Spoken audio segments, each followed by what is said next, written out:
it looks like the initial weather is going to hit the coast not too long from right now. Looks like over the next half an hour or so, some of the bad weather. So yesterday, we had some of the nasty weather rolled in, 11 a.m., 12 noon.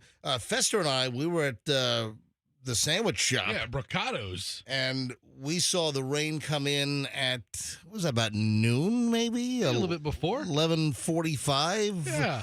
And it wasn't bad. So over near 50th and Columbus area, it wasn't bad.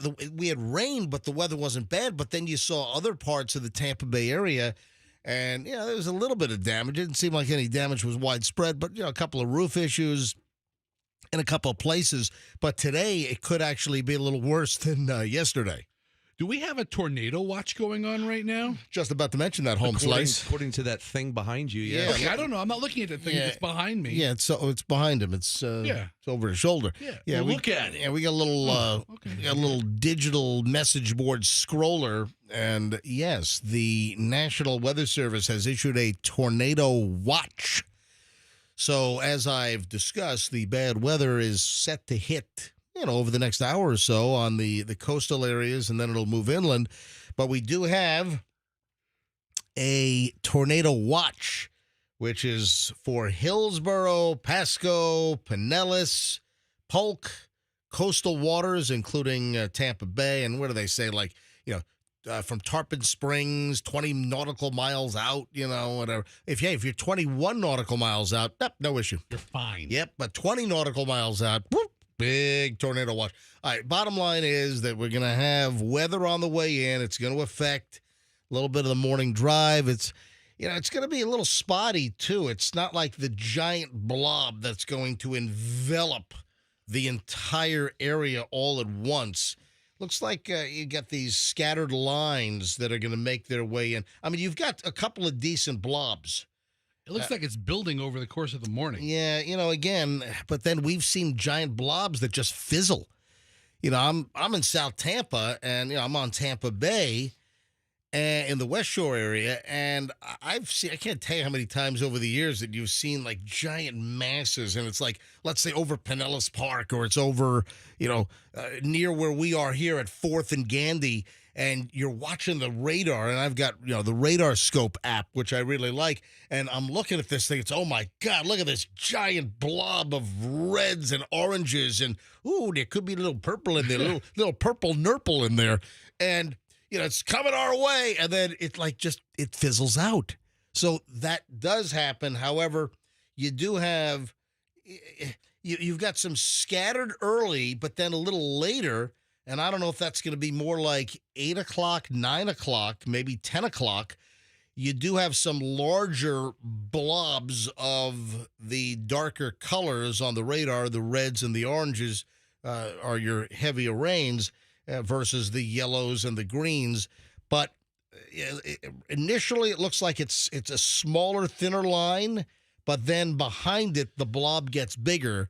So that's going to be later in the morning, and that's why they're saying that we have a tornado watch in effect until 11:45 this morning. Is it 11:45 or 11:15? Hold on a minute. I'm reading the scroll. National Weather Service has issued a tornado watch for Hillsborough. I'm reading as fast as the scroll goes.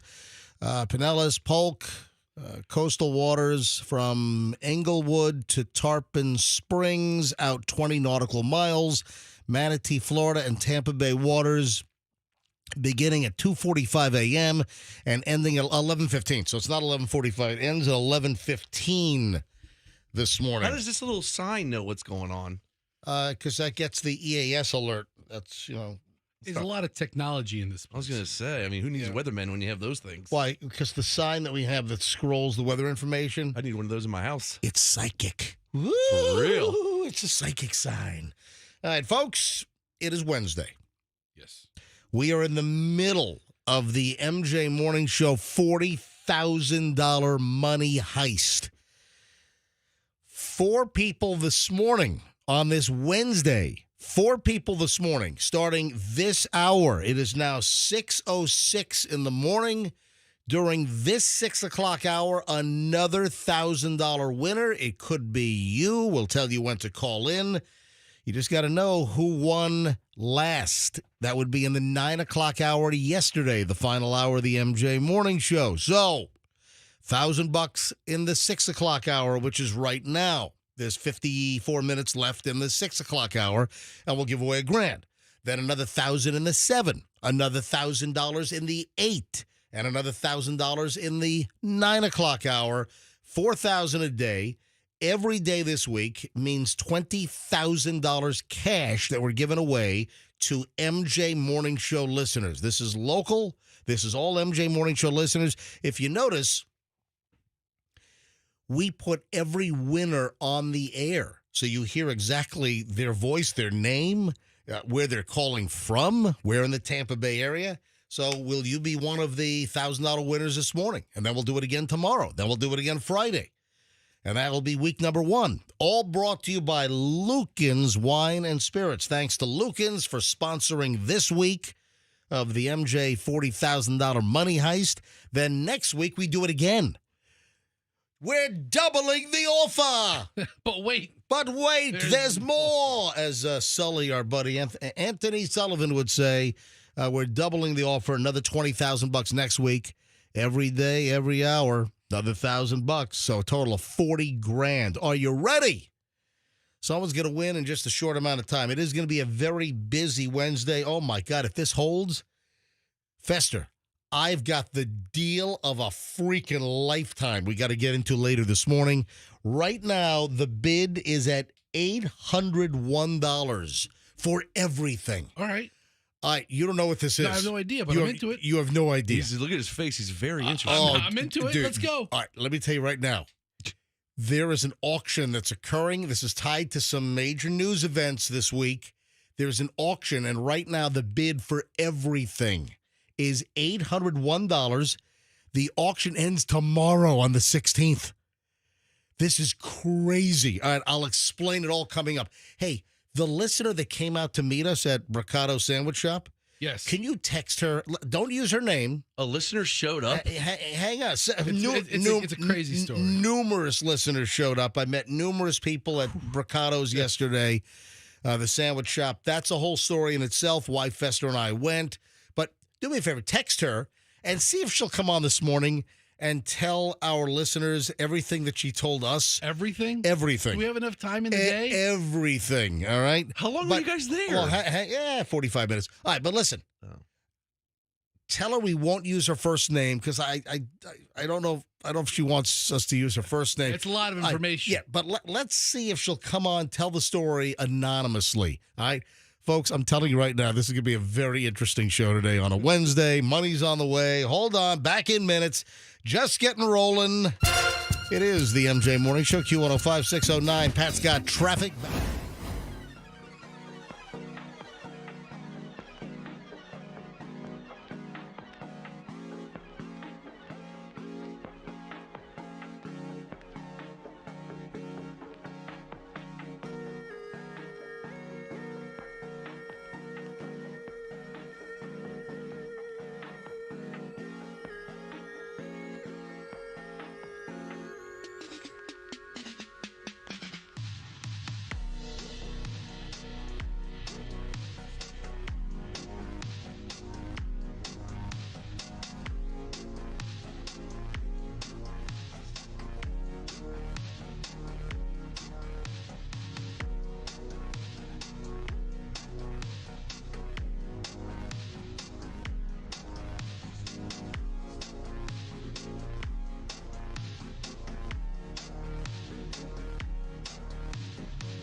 all the early morning listeners that join us every day.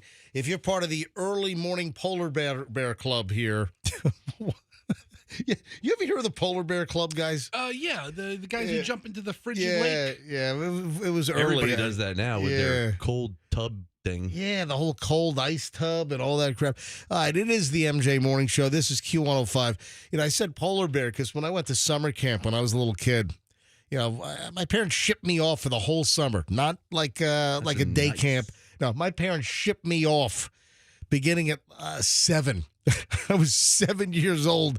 I got shipped off to summer camp up in the Catskills for 2 whole months. It was like the end of June until the end of August. Because, back up north where I started going to kindergarten and first grade and second grade, we started school typically right after Labor Day. It was like right after Labor Day Monday. That's when school started up when I was a kid back in the 70s. And at my summer camp, they had the Polar Bear Club. And that's where you got up at like 6 a.m., like a whole hour and a half before Reveille at summer camp. And the Polar Bear Club met at the lake. And even though it was the middle of the summer, we would get mornings. This is up in the Catskills, not far from Monticello. Remember, I talked about it being right near where Woodstock was. Right. And Woodstock was not Woodstock, New York. Woodstock was in Bethel, New York, which was near Liberty and Monticello. And it was like a mile from my summer camp, summer of 69. I was only 3 years old then.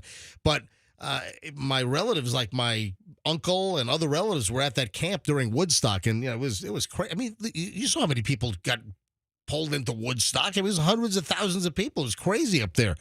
So my summer camp had the Polar Bear Club, and early in the morning, even in the middle of July, it would be like 40 degrees up in the mountains. You'd get some cool mornings, and the whole Polar Bear Club would do the whole polar bear swim at 6 a.m., first thing in the morning. And man, that lake, the temperature was freezing. So I thought it would be cool to join the Polar Bear Club. Right. And by this point, because I went to this camp for a long time. By this point, I probably was 10 or 11 years old. And I did it once. I joined the early morning summer camp Camp Ranger Polar Bear Club, and I did it one time. I'm like, this crap ain't for me. Was it invigorating? Oh, man, it was freezing. Yeah. The Polar Bear Club. I know about them. I've never participated. So I don't know why. I was just thinking of our early morning listeners and the Polar Bear Club here on the MJ Morning Show. The sun's not up yet. It's early. I just drew a correlation for some reason. So hello to the early listeners, and I think we have more early listeners than usual right now because of the $40,000 MJ Morning Show Money Heist. The first $1,000, we'll give that away soon, because it has to happen in the next 37 minutes, because then the 6 o'clock hour ends. And of course, we're giving away $1,000 in the 6, the 7, the 8, and the 9 o'clock hours, 4 times a day, all this week, and then all next week. This week brought to you by Lucan's Wine and Spirits. Thank you. Will you be the first $1,000 winner on the way in just a bit? Stand by.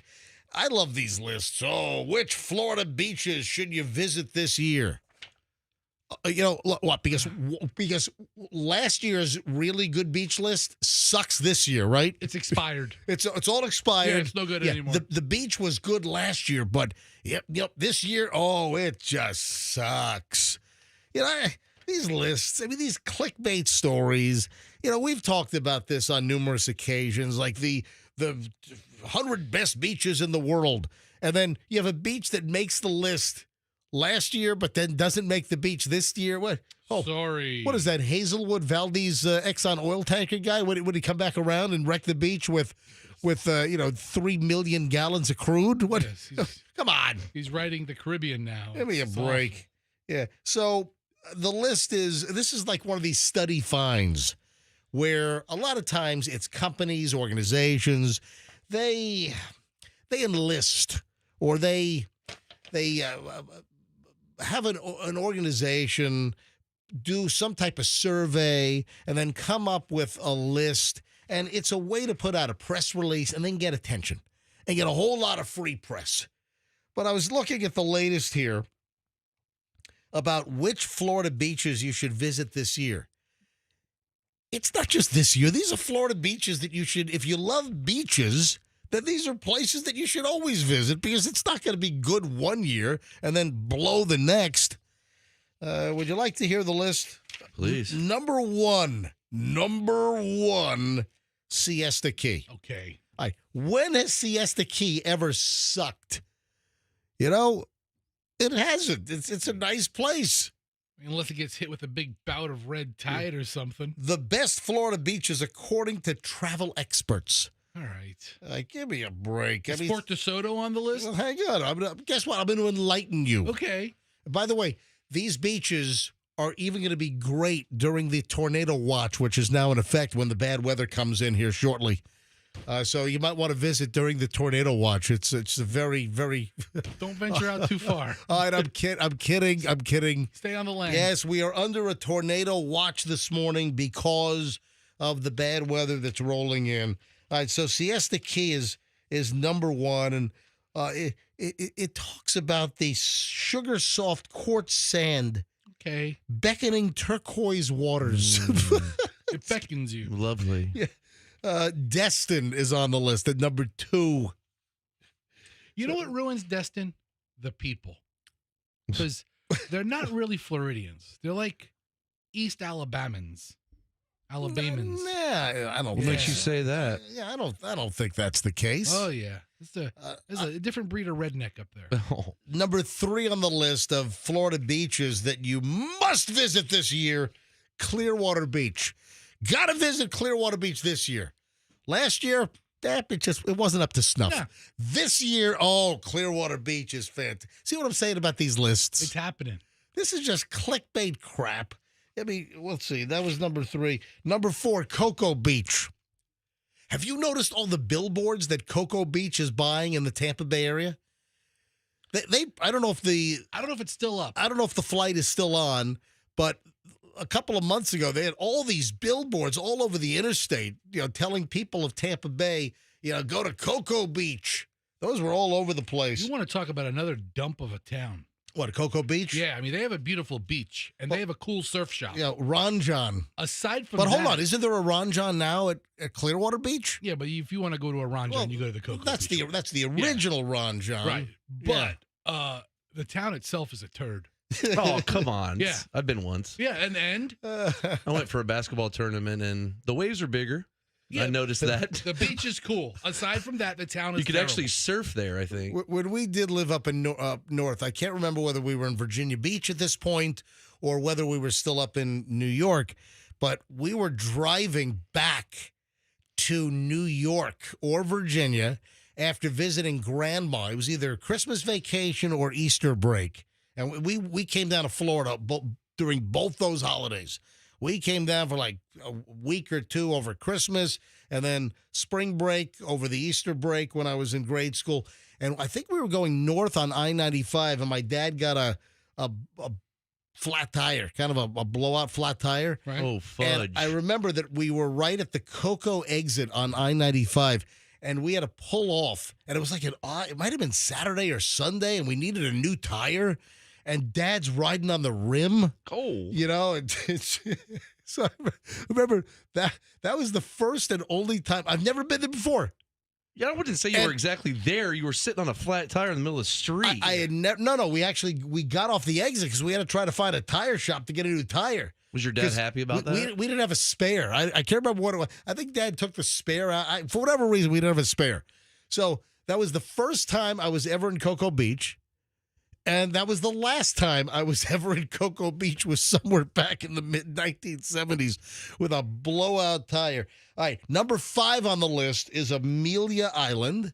Lovely. Yep, Amelia Island. It's a lovely place. So there you go. Those are the top 5 Florida beaches that you must visit this year. What, Caladesi Island didn't make the cut? Guess what? Next year, you don't want to go to any of these places. But this year, yes. Last year, these places sucked. Just don't go to Indian Shores.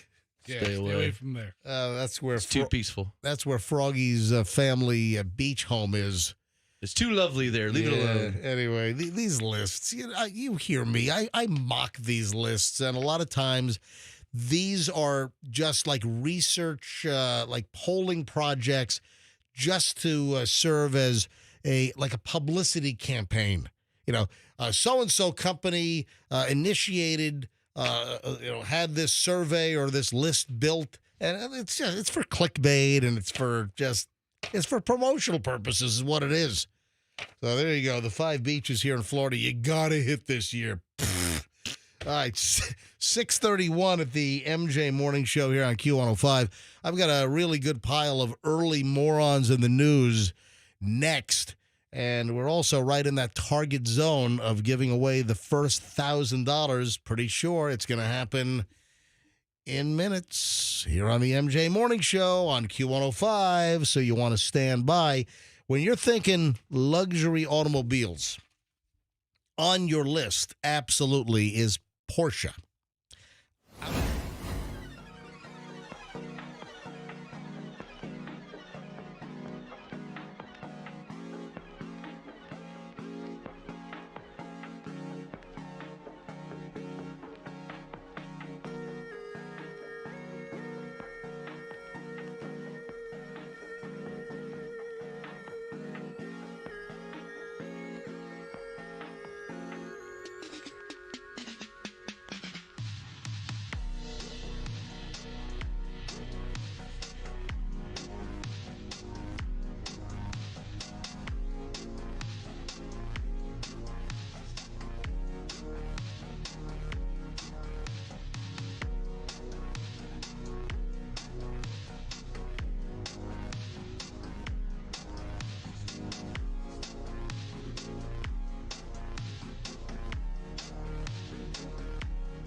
This is great. We have confirmation.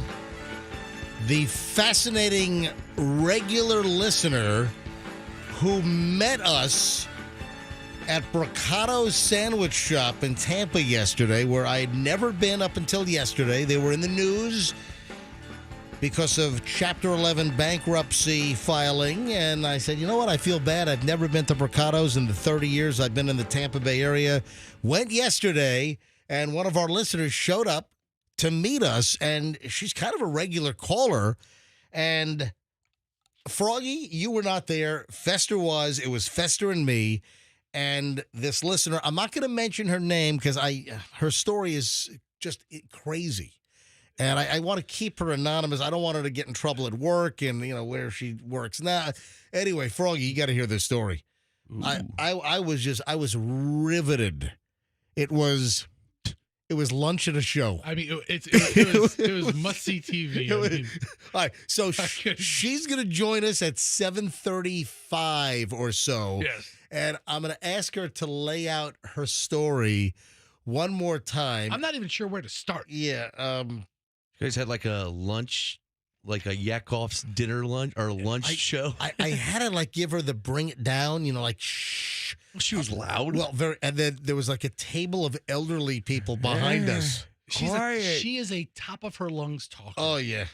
We're trying to eat. And there was some language involved as well. Oh my God. It was a fascinating story. I was riveted. Like I said, it was lunch and a show. So you'll in little less than an hour, you'll have the opportunity to hear the story because I'm gonna have to have her run through the whole thing again. So stand by. $1,000 on the way in just a matter of moments. Who's breathing heavy into the mic? Is that you, Froggy?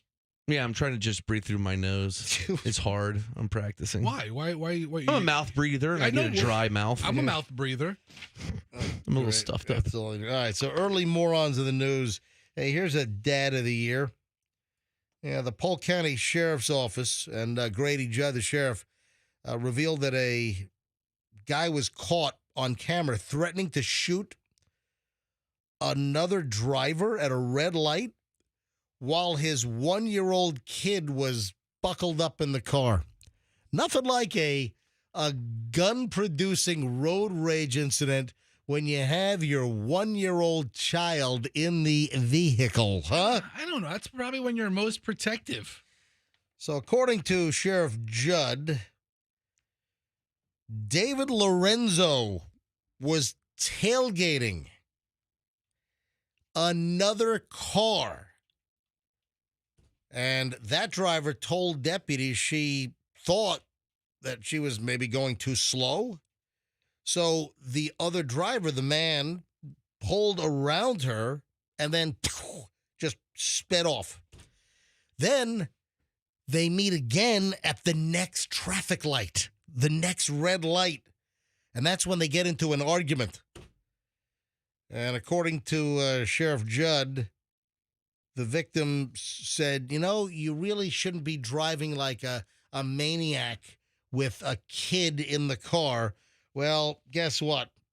David Lorenzo, the other driver, he didn't like that. Nah, he didn't. No, he's not going to stand for that. Yeah, Sheriff Judd at the presser said he got angry about that. He said some choice words and then pulled out a gun and pointed it at the victim and other people in the car.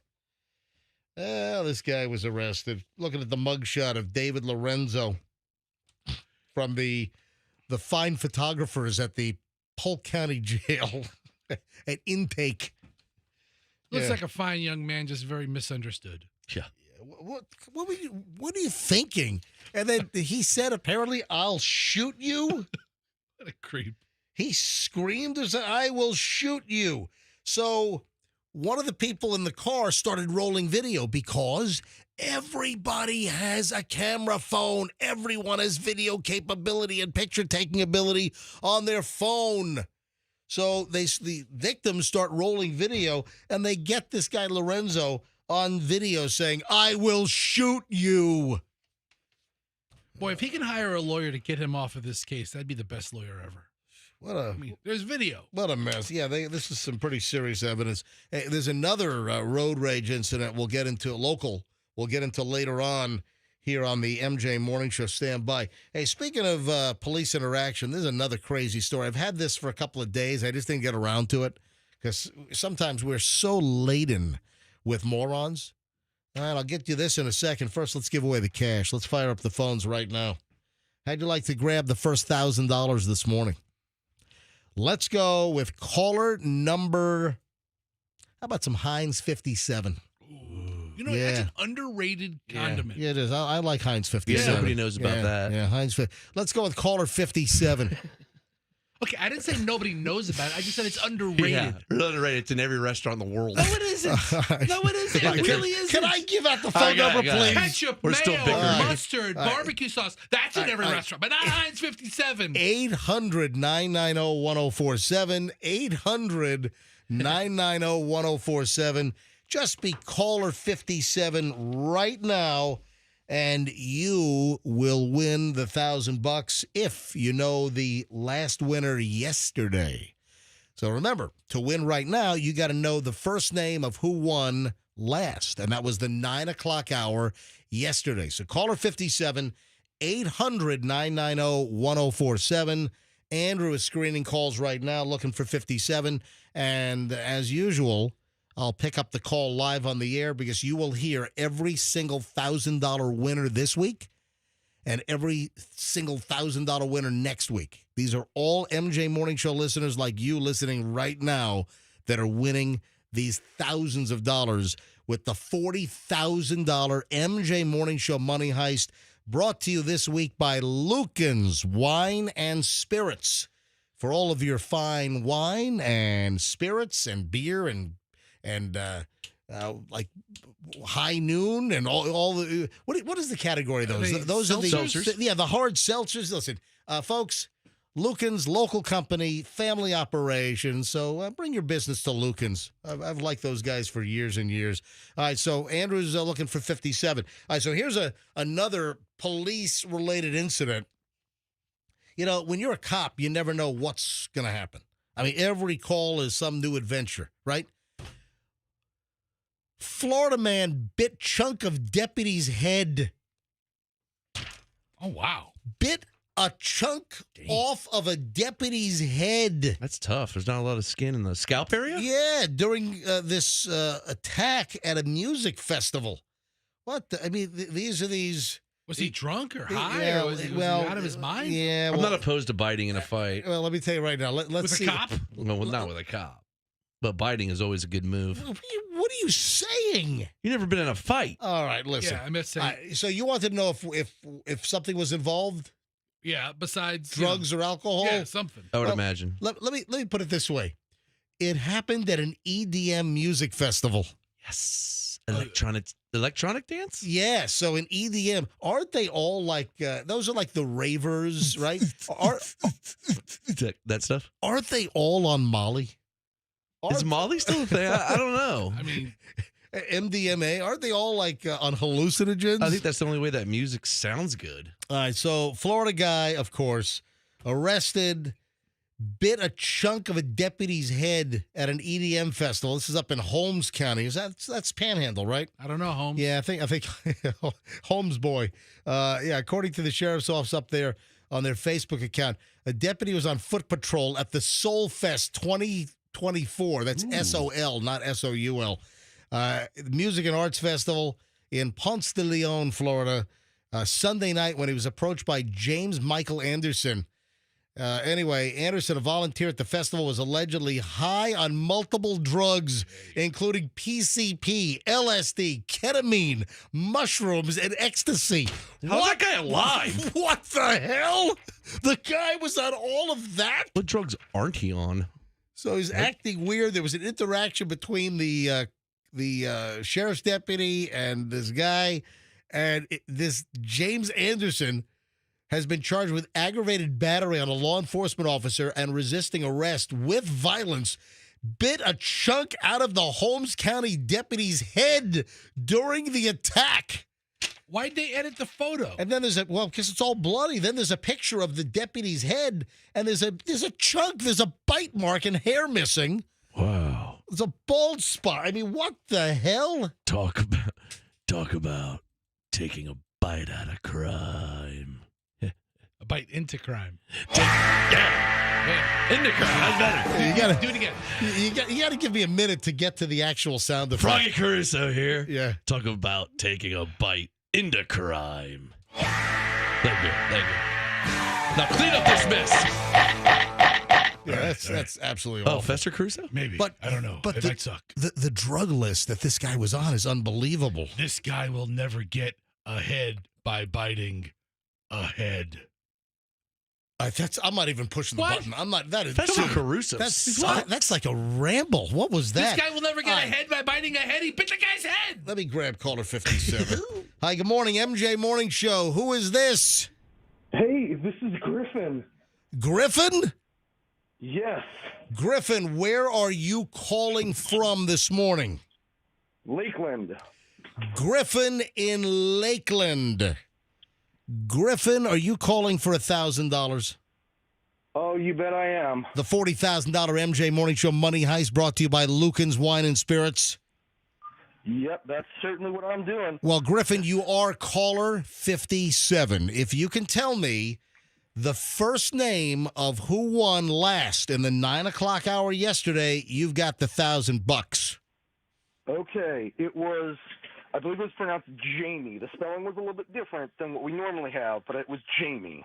That is correct. You got it. Oh, man. $1,000 is yours. You're the first winner here on a Wednesday.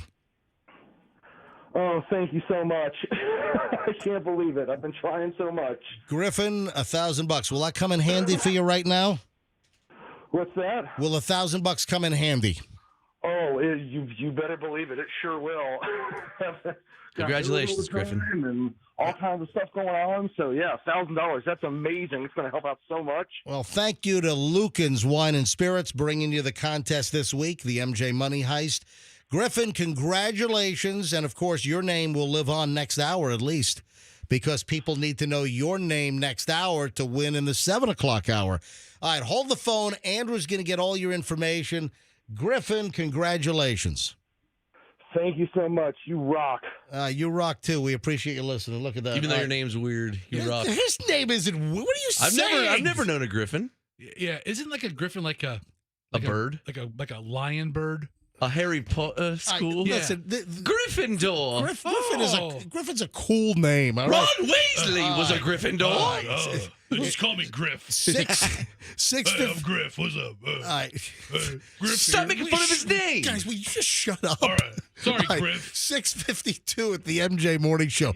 7 o'clock hour starts in minutes. Another $1,000 on the way in the 7. Another $1,000 for you to win in the 8. Another $1,000 for you to win in the 9 o'clock hour. And all this quality MJ Morning Show entertainment as well. We are back in minutes. Oh, I got a lot of contact from listeners yesterday. In fact, the whole tipping culture. I got a direct message from a listener with the latest tipping racket, which we got to get to coming up. You know, we'll do that next. You're not going to believe the latest tipping racket. Thanks to Carrie for sending this in and sending me a screenshot. All right, tipping is out of control. You want the latest example? Hold on. Next on the MJ Morning Show here on Q105. The Kemp Law Group, ladies and gentlemen, will take care of you when you are wronged by somebody else. I'm talking about a horrific, bad, lousy driver.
Is here. The 7 o'clock hour on a Wednesday has begun. And if you're trying to win the money, that's all you care about is a new hour and another $1,000 on the way. With this week and next week being the $40,000 MJ Morning Show Money Heist, giving away $40,000. 20 grand this week. Thanks to Lucan's Wine and Spirits. And then another $20,000 next week, brought to you by Kemp Law Group. So Lucan's, they're thrilled. They love hearing all these people winning $1,000, and it's off and running. I got a message that one of our winners sent a message to Lucan's thanking them for sponsoring the contest. That's cool. Awesome. That's great. That's cool. Remind me to share that later on. I'll Make a note of it. I'm looking out. Yeah, it's looking kind of gray and cloudy out there now. I can see kind of those ominous gray clouds rolling in. We're here in St. Petersburg. The studios are in St. Pete, and I see the grayness has enveloped my AccuWeather window here, and the weather should begin. Let me look at my radar. Let me look at my radar scope, and then we'll get into tipping. I've got the latest awful tipping deal. Yeah. Oh, there's some. Oh, yeah. Look at this. Has it developed? Yeah. There's some nasty crap right now. Looks like just north of us. So a little north of Pinellas Park, like central Pinellas right now, there's like a nasty cell. You got some stuff about to come on shore in Dunedin. You got some Clearwater Beach areas. There's some garbage in South Tampa over where I live, near West Shore area. Let's not talk about the people like that. So it's it's kind of spotted, but some heavy cells of bad weather right now. But then if you look out into the Gulf, you've got even more headed this way. So nasty weather till it looks like about noon for a lot of places. And, of course, we have a tornado watch in effect until 11:15 this morning. Could have hail and potential tornadoes with these nasty cells. So $1,000 on the way sometime this hour, 7:04 at the MJ Morning Show. Get a load of this latest tipping racket. You know, this gives me a visceral reaction. The whole new tipping culture, the expectation, you know, the businesses and places where you never tipped up until 10 minutes ago. You know what I'm talking about? Suddenly, tips. Everyone wants a tip. Places where you never tipped. thought about tipping before. And then, you know, you kind of, if you don't tip and you hit the no tip and you kind of get the look. Are you ready for the latest? Carrie, a MJ Morning Show listener, sent me this DM. Hey, folks, my DMs are open. And I love getting ideas, suggestions, material, hot tips. I love getting stuff.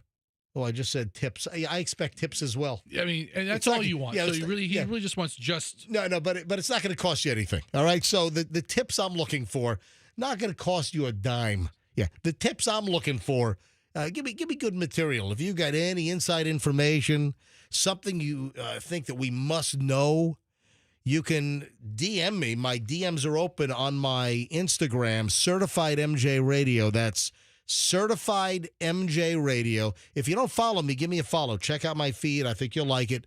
Certified MJ Radio. My DMs are open. Or you can email me. My private, 100% private email is MJ. If you got anything you want to email me, MJ at MJMorningshow.com. So Carrie sends this over. Clearly, Carrie is a regular listener that knows that this new tipping culture is driving me out of my mind. It's making me batty. Hey, Froggy, check this out. Oh, Roxanne's not here today.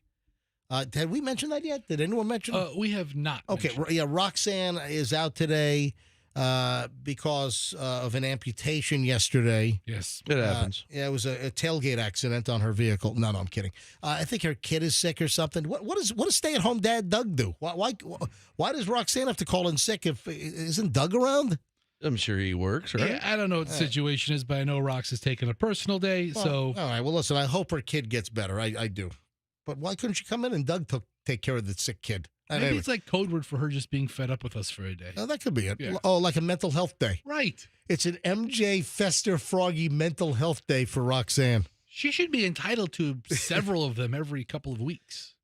You know, I had a story we didn't get to about mental health days. You know what? I'm going to bring that up in a second. Let me finish with the tipping. So Carrie sends me a DM yesterday, and I'm going to read this verbatim. I'll show this on MJ TV. You can see I kind of cut and pasted and printed this out. So Carrie sends me this. I just ordered contact lenses from Fresh Lens online. Look at the latest tip begging operation. And then, let me turn the page here. I'm going to hold this up to MJ TV again. And then, so if you watch MJ TV, then seriously, she's ordering contact lenses online. And listen to this. I see the check mark, use shipping address, same as billing address. And then below that, it says add tip. Show your support for the team at Fresh Lens. And then it has a 5% tip option, a 10% tip option, a 20% tip option, or none. Yeah, I couldn't click none fast enough. So now you order contact lenses online and they want a tip? What the? I mean, at least it's starting off at 5%. Oh, my God. So however much she ordered, well, we could pretty much do the math and figure out what she ordered. If Carrie had opted to leave a tip after doing all the work and clicking online, If she would have left 5%, it would have been $18.51. If she would have done a 10% tip, it would be $37.01. So clearly with the 10, it's very easy to do the math. So a 10%, that means that she ordered $370 worth of contact lenses. Yeah. Is that a lot of contact stuff? Listen, if she bought a whole month's supply or I don't know. maybe 2 months supply, I don't think so. They're probably daily wear contact lenses that she ordered online. So 10% tip would have been $37.01, and the 20% option would have been $74.02. Look, Are man, you kidding me? They expect you to say no. They expect it. But do you know the one out of 50 people who said, okay, I'll give you 5%, or I'll just click 10%. Yeah, then it adds up. Then it's free money. Yeah. Yeah. Then it's, so I wonder what the take rate is. I wonder how many people, what percentage actually add a tip. But folks, we've come to this now that you order a product online, you have no real interaction with any human being whatsoever. It's you, your mouse, and your computer screen, and they want a tip on the other end. Show your support for the team at Fresh Lens and leave a tip. But that's the difference. That's the transition that's being made on the sales side, then the customer side. I assume they're thinking there's never going to be a tip. They're expecting me to give nothing, and I will provide that most of the time. It's obnoxious to Right. even. Dennis, why does this upset you so much? I enjoy tipping. You know what? There are things that upset me. I can you know tell. What? All the golf carts on the regular roads, that upset. By the way, Michelle brought something up. Michelle hates when I talk about the golf carts. She's like, get off your golf cart soapbox. Does she want one? No, she does not want one. But when I see, 6 kids hanging off a golf cart and they're driving across like West Shore and a Zeal area where people are driving 65, 70 miles an hour through there in a 30-mile-an-hour zone, and I see people with golf carts with zero safety protection. We've already had several golf cart accidents where luckily no one was killed, but there were some injuries in South Tampa. And Michelle, I can't remember all the details, but Michelle, we were at a graduation party at the Snell Isle for friends of ours last Saturday, and Michelle ran into somebody. I can't remember the story, but something I think it was a surgeon, and the surgeon is a lot of the cases now are golf cart injuries. Yeah, remember the one in my neighborhood? Yeah. The guy was laid out. Yeah, people you have a lot of folks that are driving these things and taking quick turns, and they're flipping the golf carts. So, hold on a minute. You know what? I drove past an unconscious guy. You did? Yeah, I took a picture of it, remember? Oh, you didn't stop. And then, no. What, a guy not gonna stop. A guy flipped his golf cart and became unconscious? I mean, he was laying. That's lovely. That's like you and the guy got hit by a car on a bike, and you didn't stop because. Hey, McDonald's, Michelle. Hold on. If you haven't heard Froggy's McDonald's story, we'll tell you that in a second as well. Hey, are you listening, or you sound like you're sleeping? I fell back asleep. I know that you hate when I talk about golf carts. Yes. But then you told me about the conversation you had. What was it at the grad party last week? Yes. All right. Give me the 1-minute version of. So you don't like when I get on my golf cart soapbox about get the golf carts off the regular roads when you got 4,000, 5,000, 6,000 pound vehicles that could crash into kids and people on a golf cart with zero. You know what? A golf cart is like balsa wood on wheels if you get hit by a regular SUV or something. All right, so what did you hear at the grad party?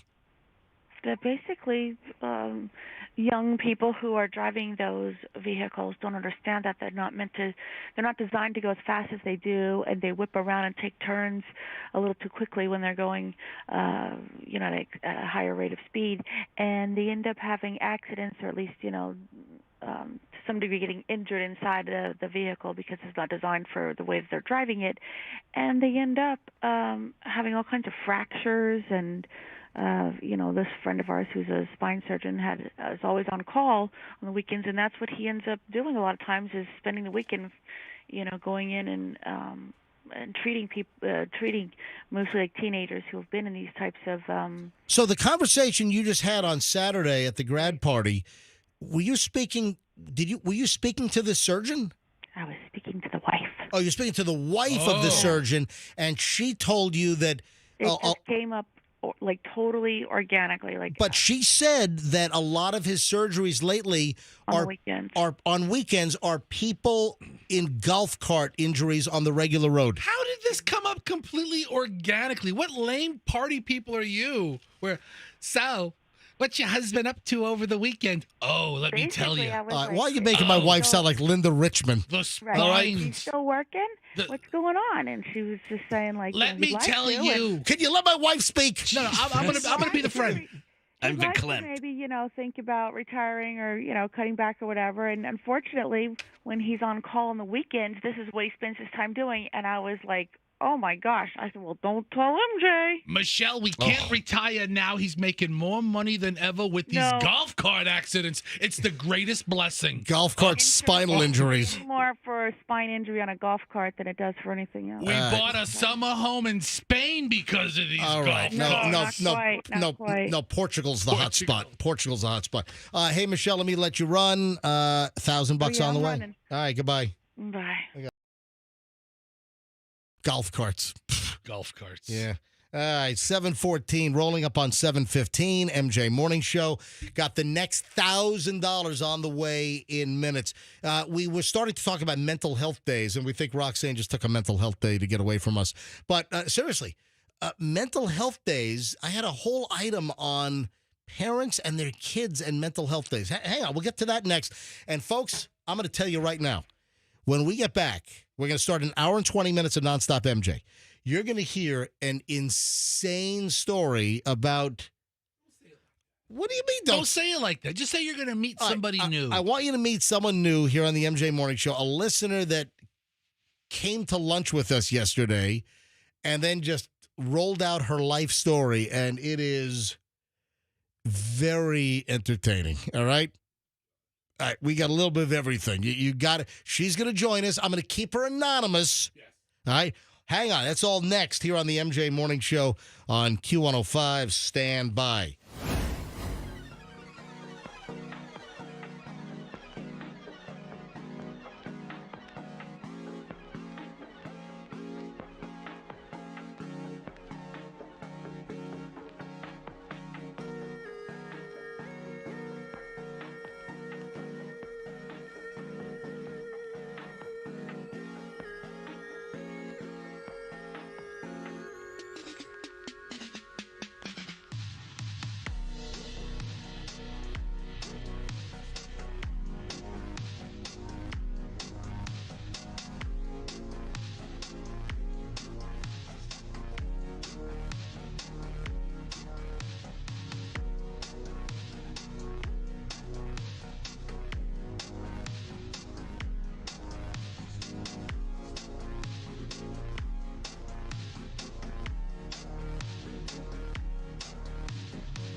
we go to black. All right, it's 7:27 at the MJ Morning Show. An hour and 20 minutes of nonstop MJ starts right now, and we got thousands of dollars still to give away. The 7 o'clock $1,000 winner is still pending. We'll tell you when to call in momentarily to grab the next $1,000 in the $40,000 MJ Morning Show Money Heist. We're giving away 40 grand over 2 weeks. 20 grand this week, another 20 grand next week. Every hour, every day during the MJ Morning Show. Brought to you by Lucan's Wine and Spirits this week. And we'll have another $1,000 winner in just a matter of moments. Weather-wise, be careful this morning. We are getting the nasty cells. There are some very heavy cells that are, let's see, the Howard Franklin right now looks like it has some nasty stuff. Temple Terrace, parts of Pinellas County. So moving into Polk. So we're going to have the nasty weather really, it looks like till 11 noon or so. We have a tornado watch in effect for the bulk of the Tampa Bay area until possible, hail possible.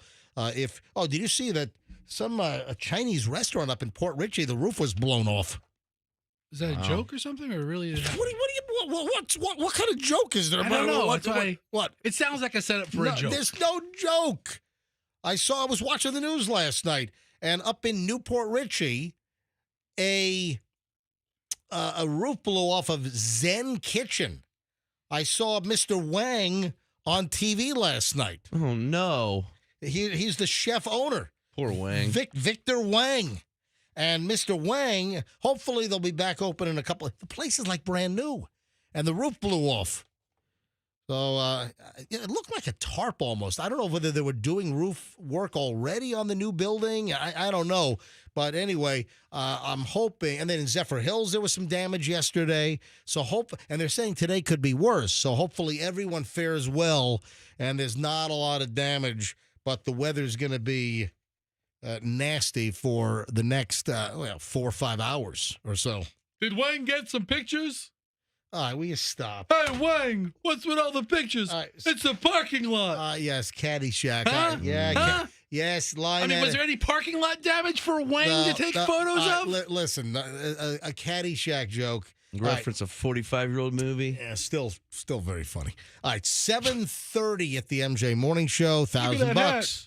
Looks like you give you a bowl of soup. All right, $1,000. Looks good on you, though, Froggy. All right, Fester. Love Caddyshack. All right, $1,000 out of the way in just a bit. What time will we set up to call our crazy listener story? Don't even say it like that. This is a unique individual who we were lucky enough to meet and talk to for an hour. It wasn't quite an hour, but folks, like an hour. You're about to meet an MJ Morning Show listener in a few minutes.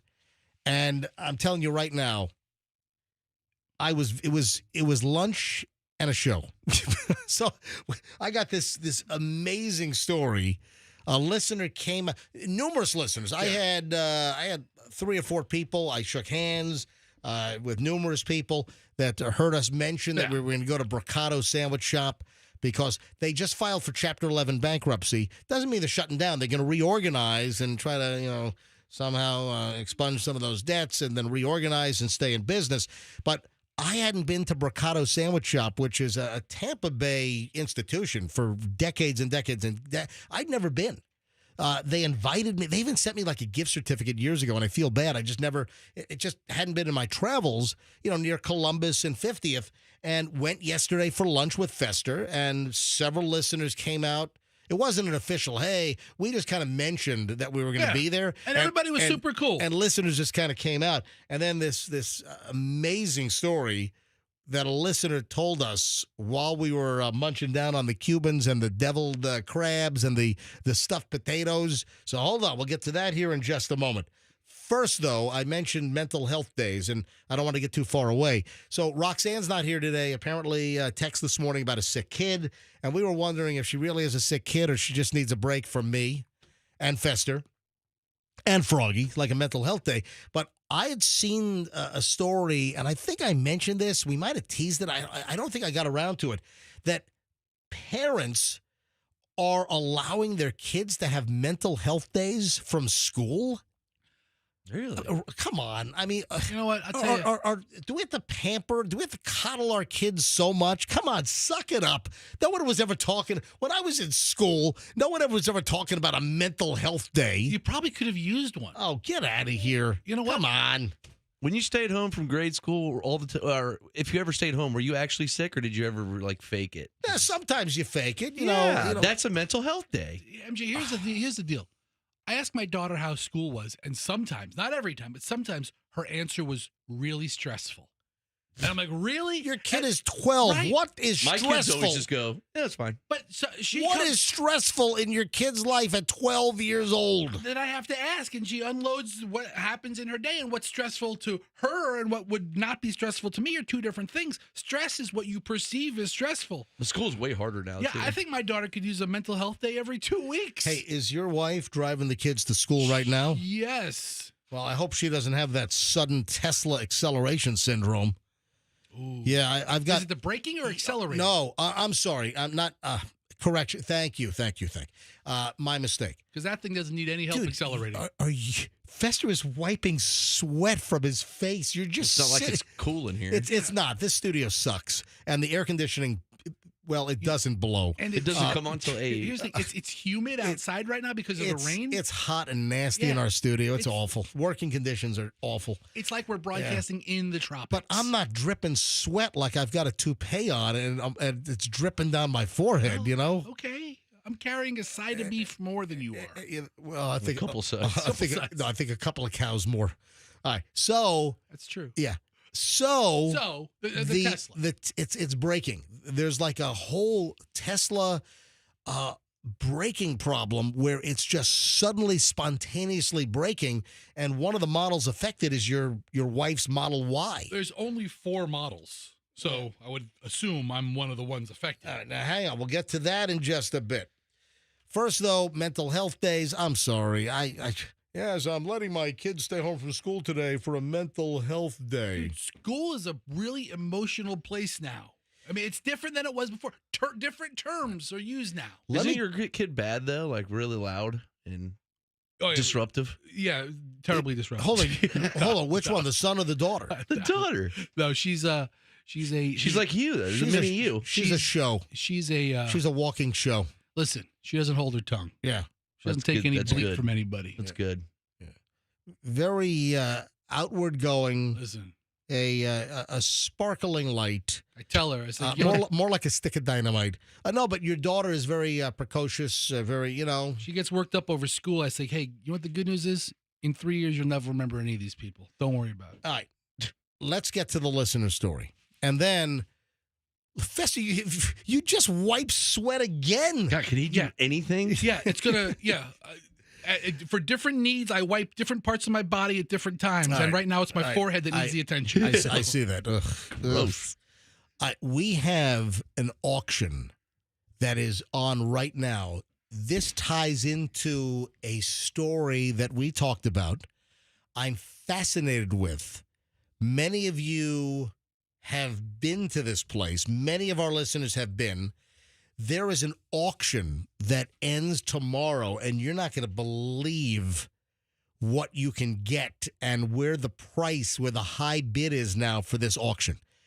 It seems like an unbelievable bargain. Is it on eBay? Nope, it's not on eBay. Okay. I'll explain in a second. You get everything. The entire everything for right now. It's a crazy low price. It was even lower last night. Say the whole word. The entire what? Contents. Okay. Yeah. All right. Yeah. You just said the first syllable. Yeah. And we had to stop for a second. You get the entire contents. Okay. All right, hang on. I'll explain in a minute. First, I want to call the listener. I've decided, now this listener is a regular listener. She's called the show before, and she came out to meet us at Bricato's Sandwich Shop yesterday. Again, Bricato's filed for Chapter 11 bankruptcy. They owe like $1.4 million, mostly to the Florida Department of Revenue, I guess taxes. And they filed for Chapter 11 reorganization. They are open, and hopefully they can emerge from Chapter 11, restructured, and absolve their debt. So Fester and I went for lunch yesterday. Fester, you've been going there for decades. Yeah, it's a great place. Yeah, Bricato's Sandwich. It's at Columbus and 50th. And I went for lunch with Fester yesterday. Pretty good sandwich, huh? I had a great Cuban there. I had the deviled crab, which was fantastic. So I meet Fester, and of course we talked about it, that I was going for the first time in 30 years to Brocato's, and a number of listeners came out. It wasn't an official event, but still a handful of listeners came out, including this woman who has called the show in the past, because Fester said, oh, by the way, that's so-and-so from so-and-so, and I recognize the name and the location because she's called the show a lot over the years. Yeah. So I want to call her up, and I had lunch and a show yesterday listening to here's a very interesting story of her trials and tribulations. And trials is the operative word here. okay. We met a bunch of listeners yesterday, and the standard interaction was, hey, man. Hey, how are you? Hey, thanks for listening. I listen every morning. And then that's like about it, right? And they go on with their day and we go on with ours. And it's a nice brief call has been forwarded to interaction. An automatic voice message. What the heck? I don't know. 7-2. Hang on a minute. Hold on. Oh. Are we getting cold feet here? Listen, she could call us. Hang on. Wasn't enough. So we meet a bunch of listeners, and it's real casual. Right. And then we meet her, and Right. she pulls up. Call has been forwarded to an automatic voice She message. pulls up a chair right to our table. I tell you what, we're getting voicemail. So if you could call us, so listener from lunch yesterday. I'm not using your first name. Yeah, tell her to call us that it's going right to voicemail, unless I don't know, maybe she got cold feet, but I wouldn't think so. She's very outward. She was very loud, and Sounds like a great lunch. Well, Okay, she was telling a story, and I had the F-bomb flying. I'm hearing about sex, the F-bomb. I'm hearing this. Shouldn't we put her on the air? So hold on a minute. No, she's been on. She's been clean in the past. So here's the deal. And she's telling these stories, and I'm like riveted. There is a table right behind us of 4 elderly people, and I see them going, they're looking at us with a wide open eye. How could they not? One of the ladies was like 80 years old with, the portable oxygen device that you got to wheel around. And our guest is talking at the top of her lungs, passionately, really into her story. Yeah. And we were getting her life history, and I'm like, oh my God, because she's called before, and she sounds like the sweetest, and she was very nice. She's very, very sweet. But then we found out that she stabbed her husband in the lung with a turkey knife. I thought you were going to let her tell us. All right, she's on the line. All right, hang on. All right, so I'm not going to use your name. I want to keep some anonymity. So, MJ. You haven't even heard the best part, MJ. I didn't even touch on who my grandfather was. Oh my God! All right, so and his connections to the mob. Oh my! And his poker partner was Telly Savalas and Frank Sinatra, and was a high roller in Vegas. Oh wow! God, Yeah, I'm already And exhausted. he built all of downtown St. Pete with his construction company, C.A. Gore Enterprises, including the original St. Pete Pier. Is this how lunch This was? is my legacy. This Wow. was a lot. So wow! I'm trying to keep you anonymous. You're rolling out everything here. Okay. All right. admittedly, we met for the first time in person, and it Right. started off with kind of what do you do, and we talked about what the industry you're in now. But she calls in quite a bit. Like if I'll say, hey, let's grab some calls on something, I think you call in maybe once every couple of weeks, and I recognize your name and where you're from. And all right, so are you aware that you were screaming the F-bomb and something about sex and the strip clubs you worked in? Are you aware that are you aware that we had a table of elderly people, including a woman on oxygen that was like looking at it? I thought she was going to keel over. No, I really, I was just focused on you guys. And our conversation at our table, I wasn't even aware of who was around at the time. All right, so I only have a couple of minutes here, and your phone connection's not great. But all right, how many times? And I would have never guessed this. You call in all the time, and you sound like the girl next door. And how many times have you been arrested? Well, I got arrested for the first time in about 2003, 2004, and that was because of an incident with my ex-husband. All right, so And I ended up violating 5 times while I was on probation on that time frame of 36 months. Never got in trouble again until 20 years later. okay, all right. So tell me, but you stabbed your ex with a turkey knife in the lung? I came in of an inch from puncturing his lung, yes. Hold on. Say that again. Can you hear me? Yeah, I think, I don't know whether it's the weather. All right, so what did you say about puncturing his lung? I came within an eighth of an inch, according to the doctor, of puncturing his lung. Stabbed him with a turkey knife. Correct. But I barely, it wasn't like a stab, like I'm going to kill you stab. It was more of like, you Just a friendly poke? got 50 bruises on my body. You're now trying to endanger my children and drive them Right. out of the state of Florida while you're in the influence of drugs and alcohol. Okay, I got it. Right. So, Fester, what other interesting points came up? We only got a couple of minutes here. Well, we asked her, after we found out she's had a couple of jobs, the question was, what job have you had the longest? And she's instantly snaps, modeling and acting.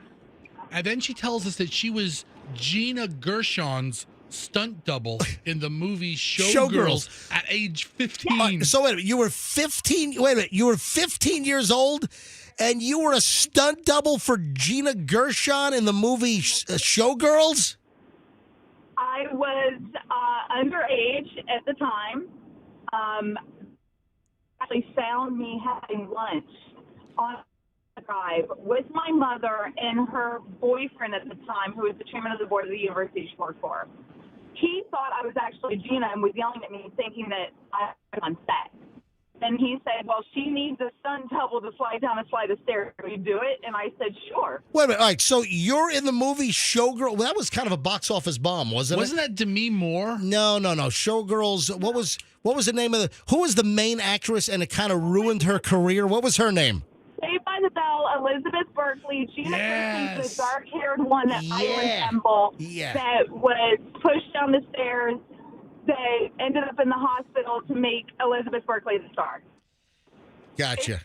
Silhouette going down the stairs. And then we found out that you've worked in strip clubs for how many years out of your life? I was a bartender in numerous strip clubs in the area. I was in Atlantis. I've been in Baby Dolls. I've been at Fantasy Nude. I actually created a game there to actually keep it afloat because the owner actually had shut it down for remodel. All right, so wait a minute. So you came up with a game to keep the strip club afloat?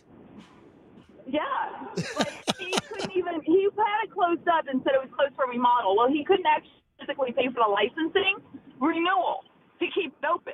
Hey, if I went on the Pinellas County Sheriff's Office website, how many different mugshots of you are on there right now? Maybe 5 or 6. Okay, all right. I'm sorry. So, MJ, back to her time in Hollywood. She says how she hung out with Kurt Cobain 3 months before he died and got into a fight with Courtney Love. I forgot half this stuff. I mean, so much stuff. All right, so you hung out with Courtney Love and Kurt Cobain weeks before he died, and you got into a fight with Courtney Love over what? This whole story with Courtney and Kurt, that is, somebody broke into my apartment when I moved into Georgia in 1996, and the only thing that they stole was all of my history with Kurt, Courtney, all of my stuff from Tom Grant, the investigator, that I had gotten from him in regards to his death. All of that was, the only thing stolen was my Madonna sex book and all of my stuff that had everything that I had invested into that case. Oh, my. Anyway, folks, this was our lunch. We had a Cuban sandwich and deviled crabs, and we had this listener stop by with these unbelievable stories, from stabbing her husband with a turkey knife to being with Kurt Cobain 2 weeks before he shot himself, to getting into a fight with Courtney Love, being a stunt double in the movie Showgirls at 15 years old. And unbelievable. Anyway, thank you for the entertainment at lunch yesterday. Oh, no, you guys were the best. It was so nice to finally actually see you guys. Like I said, I have remembered from your very first show when I first moved back to Florida from LA. You were like the first show that came right on. Yeah, she claims that she heard the very first MJ and BJ show on February 7th of 1994. Anyway, I got to run, but thank you so much for the entertainment. It was lunch and a show yesterday, and your stories, I never expected that, but it was one thing after another. Thank you. We'll talk to you soon. Bye, guys. Bye. She's a nut. It was stop it. She was Come on, who has that many stories? very entertaining. She's different. Did I miss anything? We probably. I mean, we have to go over it all again. I mean, she's telling us these stories yesterday. She was like a walking, living, breathing episode of Cops. I mean, it was I know like, where Al Capone's buried. dude, Froggy, it was like a machine. The stories coming at us like machine gun style. It's exhausting. And no two stories tied into another. And all the tables around us kept looking over because she was very loud, and she's talking about and the sex club, and it was a big orgy, and then we got this. Then we started talking about P. Diddy, Yeah, and then the white party he had, or the Super Bowl party he had it at the venue in 2001, and how the whole second level was just this like whole orgy or something here in town. And so we have this elderly table right behind us. Like I said, there was like an 80-something-year-old woman with oxygen tubes up her nose. Are they called a cannulus? I don't know. Anyway, so this woman, they're all looking over. I mean, they had hearing aids, but they heard everything she was saying, and she was like dropping F-bombs and this and talking about the P. Diddy orgy and this. And then, did you notice that you didn't see it? There were two guys, service guys, because they had like service uniforms on with their name and the company patch, and they kept looking over like, what is going on? As loud as you can talk without shouting was her volume. Sorry, I missed it. Yeah, it was so. It was lunch at Percados yesterday, and a listener that you just heard stop by with just amazing stories. You never know. All right, I got $1,000 to give away, and then also this auction locally, which is going on right now. It's like an online deal. This is tremendous. You're not going to believe this. You're not going to believe the number that exists right now. It has sort of doubled since last night, but still, it is ridiculously low. Get to that in a second. First, it is 7:50, so I got to give away the money because we only have 10 minutes left in the 8 o'clock hour. So here we go. Let's go with, look, at every line is already ringing. Let's go with caller number 70. Caller 70. Caller 70 right now at 800-990-1047. Caller 70, 800-990-1047.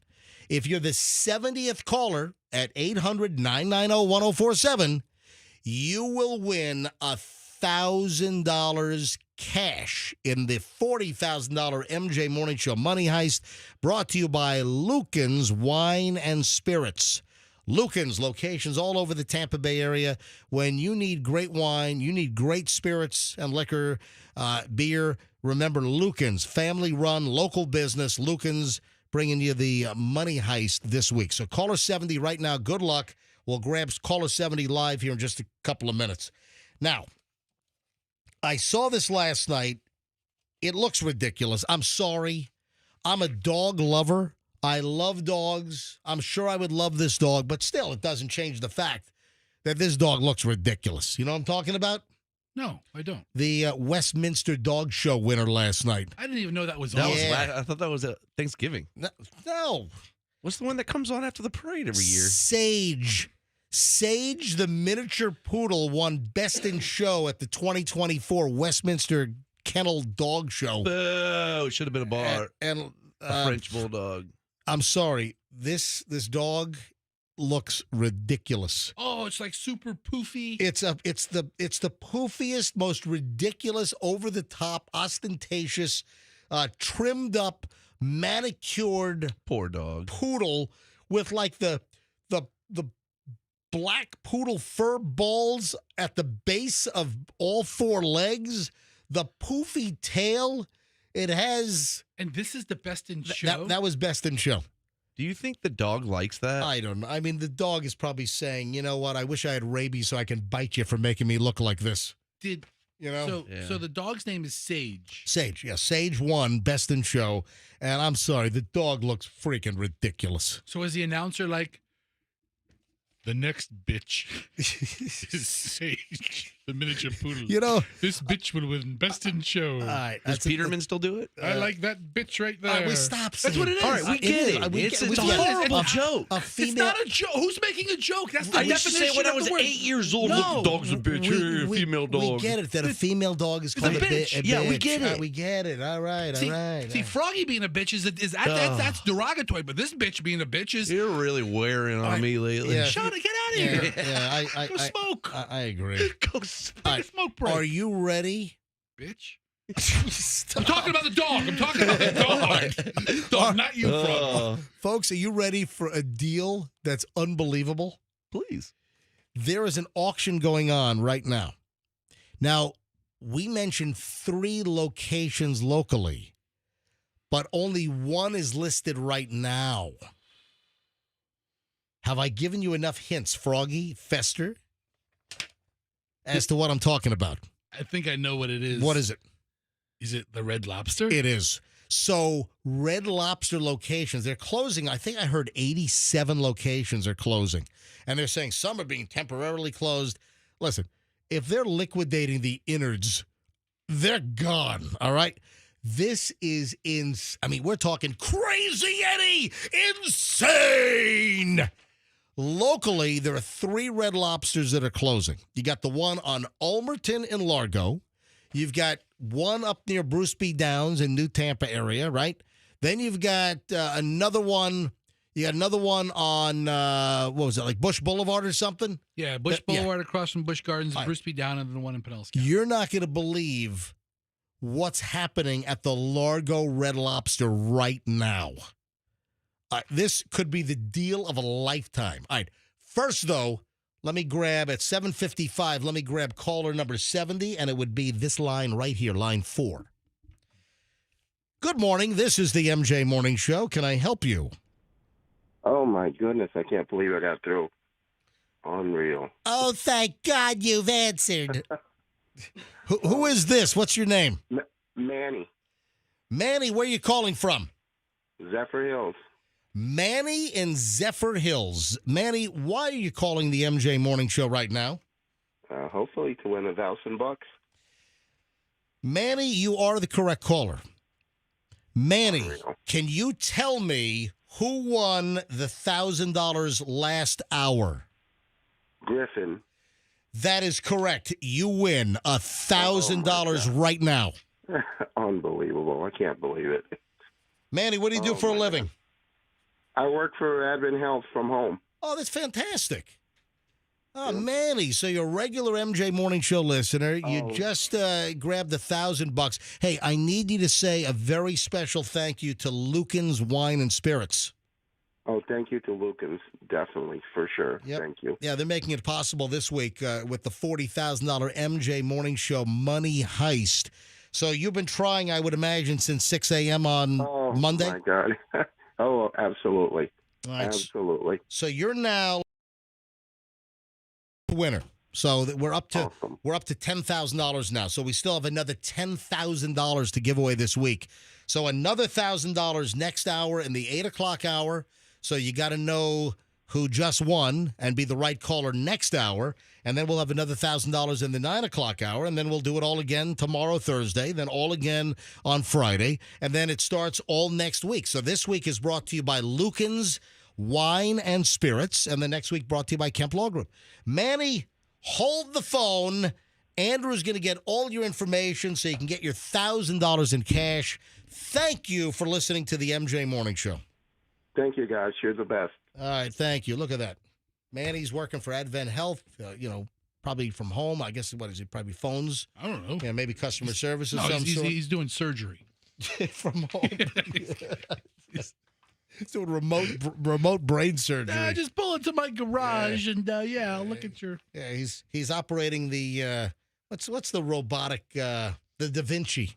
Yeah, he's operating the Da Vinci remotely from home. All right, back to Red Lobster.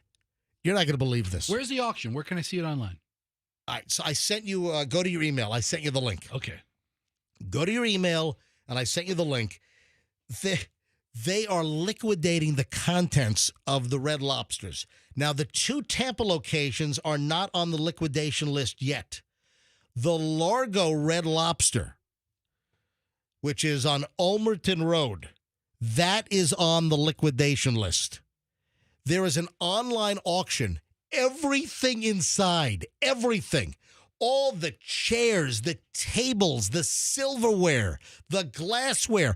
How about the kitchen appliances? Yes, all of wow. the kitchen. I mean, that's where the money's at. Hoshizaki ice makers and Viking and all of the fryers, all of the refrigerators, all of the Blodgett bread ovens, everything. All right, folks, this is nuts. It's an online auction right now.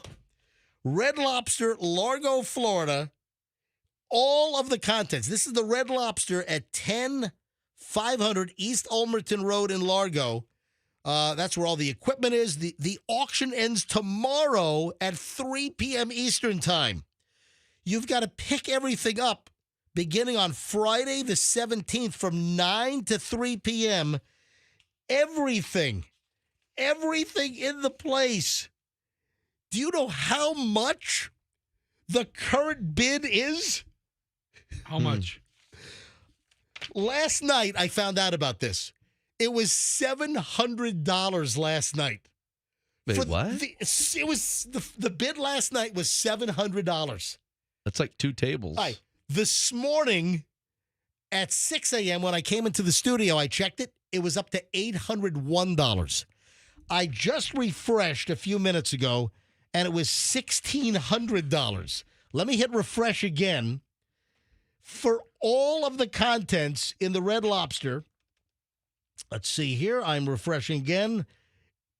It says it's still $1,600. Everything. All the kitchen equipment, all the. I mean, I can't even wrap my head around how much stuff that is. You would need a team of men to empty the store. You could open your own. Ooh. Fester, Red Lobster. Red Slob. Oh, I'll just keep the location. Fester's just add an L. Yeah. Oh, I'm sorry. Just add an S before the L. There you go. It's Fester's Red Slobster. And just take all the stuff. That's funny. We're not going to top that one today. It's Fester's Red Slobster. Froggy, what are we going to do with all this equipment? We're going to open a restaurant. Red Lobster. Oh my God. I can just see it now. Here we go. Fester's Red Slobster. Welcome down to Red Slobster. Red Slobster. Red Lobster for the seafood lover in you. And here's the deal. Yeah. Red Lobster is in no position to sue us to get us to stop. No, they sold it all. Yeah, right. Equipment highlights. Key items available in this location. High-performance ovens, upright refrigerators and freezers, cooking and warming solutions, comprehensive bar and dining setups. Featured brands, Victory, Middleby, Blodgett, Pitco, Hoshizaki. They make the ice makers, you know? Good Japanese brand. But everything, the whole contents of the Red Lobster on Ulmerton, right now the auction bid is at $1,600. Dude, I would need some trucks from Two College Brothers Moving, right, to help. Yes. I would need the entire moving team. That's how we could decorate our new studio. Oh, MG, what if we decorated it all in Red Lobster stuff? I want crab traps and old rope on our walls. The Oh, Red man. Lobster Studios. Oh, my God. Oh, my God. I don't know. That sounds like it might be a mistake. It's not. It's not. That's the bit. I'm on the site. It's not. So there's what's Do the people site? understand all this stuff? The site is called Restaurant Equipment Bid. .bid. Yeah, restaurantequipment.bid. Yeah, so the website is restaurantequipment.bid. And then the current auctions, and Fester, just let me grab the scroller. All right, so there are dozens of Red Lobsters that are being auctioned off right exactly. So here's Auburn, Alabama, Colonial Heights, Virginia, Athens, oh my gosh, you Georgia. get a bunch of them. So let me just click on Athens, Georgia. Let me see how much view items. Let me click on Athens, Georgia for all the contents in the Athens, Georgia. See, their bid is at $5,600. The Largo Red Lobster, everything inside, $1,600 bid. So Athens, Georgia is at $5,600. And I think that's a steal. Is it? I don't know. All right, how about Wauwatosa, Wisconsin? Let's check that one. Yes. Let's see. Wauwatosa, Wisconsin's Red Lobster. Let me see how much that auction is up to now for all of the contents. They're at $2,200. Are people going to steal this stuff, or is it going to get jammed up at the end? How about Waterloo, Iowa? Let's see how much the bid is. Area. Red Lobster in Waterloo, Iowa. Right now, their current bid is at $1,301. What's happening? $1? What's happening? Man, he outbidded the guy by $1. $1, Bob. Let's see here. Myrtle Beach, South Carolina. Let's see how much all of the equipment there. Right now, the auction online for that location, $2,600. Just doesn't seem like a lot of money for what you get. This is crazy. But how much used silverware do you want? Who cares about the silverware? It's all the other stuff, the high-value equipment. So listen to this. They took pictures of like some of the items, and on the Largo site, you can actually click through a bunch of the pictures of all of the equipment. There's like a Blodgett bread oven where there are rolls still inside the oven. Ooh, the rolls. I'll take those. They might be Cheddar Bay biscuits for all I know. I don't. Well, I they don't have know. other rolls. Those are the rolls. I guess they're down. Cheddar Bay biscuits. They closed down a couple days ago, so it'd still be, edible. You could have the biggest collection of like sea stuff. Paraphernalia. I was just floored. So last night the auction was at $700. This morning was at 801, and now the Largo location for all of the contents of the Red Lobster, everything, the tables, the chairs, the bar, all the equipment, everything, all the kitchen equipment, $1,600 bid right now. Oh my God! Let's get in on this, guys. Do we want to make a bid, dude? I mean, what do we do with it? You know what? You'd be like the two guys from Saturday Night Live that. Oh, who was not two? Colin Jost and who's the other guy? Michael Che? No. That I don't know. No, it wasn't Michael Che, but Colin Jost and was it? The guy that has all the problems. You know, the squirrel eyes, the raccoon. Davidson. So Pete Davidson and Colin Jost. That boat. They bought an old Staten Island ferry. That's right. Remember that? And it's like filled with termites. They admitted that they were super high when they agreed to buy it. Whatever. They were going to make it a floating nightclub in the middle of the Hudson River. I think you guys ought to buy the entire content. Oh, you know what we do? Oh my God! Oh my look! We buy the entire contents and we set up the Red Lobster in the parking lot. Yeah. Here at Bay Point, the former Koger Executive Center. You think the management group would have anything to say if we took like 2,000 square feet in the parking lot and we just set up a Red Lobster in the parking lot? Wow. There's like 40 booths. Oh, it's unbelievable. $1,600. It's crazy. 40. Oh, the booth. The booth, every booth, everything, all the lighting fixtures. All the copper in the walls. I mean, you get it all. I want the building. Speaking of food, ladies and gentlemen. Bad boys. Hang on, I hit the wrong button. Yeah, what the? Take two. All right. Speaking of food, ladies and gentlemen. Breaking news on the MJ Morning Show. Fester, this is going to be a sad day. This is going to be a day that goes down in infamy. The news has broken that McDonald's is getting rid of... Okay. Fill in the blank. You said a sad day, so it's a sad day for you, Fester. So it's not salads. McDonald's is getting rid of blank. Self-service Coke machines? That is correct. McDonald's is going to do away with the free refills. Yeah, good luck. Yeah. Good luck, McDonald's. Now, we heard some time ago that they were going to phase out the self-service machines by like 2030 or something. I mean, that's a long way off, but I guess there's going to be a little bit of an acceleration level here because the free refill at McDonald's is apparently going away. McDonald's, having a little bit of an issue because of high prices. People are saying that McDonald's used to be very, very affordable, but now, you get a combo meal. It could be $12, $15, and you pay $15 for a combo meal, you get free refills. Apparently they're going to phase out the free refills. Not anymore. Now, we did have the story yesterday, remember, that McDonald's is going to be coming out with a new $5 meal deal because some sales have been falling at McDonald's because, listen, inflation and prices, it's affected everything. I mean, prices are up everywhere, everything. Inflation is nuts. So McDonald's is rumored to be bringing back and really hitting hard with a new $5 meal deal in the not-so-distant future. But the story broke out yesterday.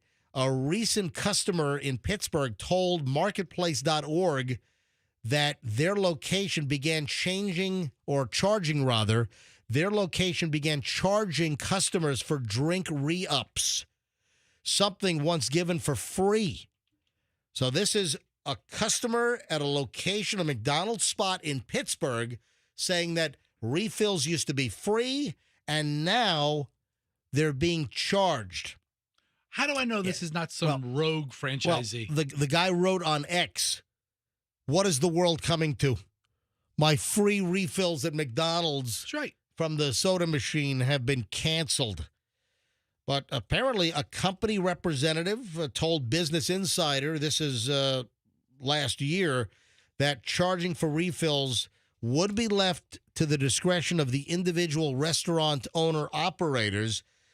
But new reports are saying that it appears to be a trend that's going to be pushed company-wide, whether it's a company-owned store or whether it's a franchise. So it does appear that we are on the trajectory for re-ups, refills, got to be charged. Now, would they charge you the same price? Would you get a discount on the refill, or like you pay a quarter for a refill or something, or a dollar, whatever for the refill? No, it's at the price of another large Coke. Probably. It doesn't say. So that's it's a question here. Well, I don't know. What a rip! But McDonald's installed the self-service fountains, I guess, beginning back in 2004.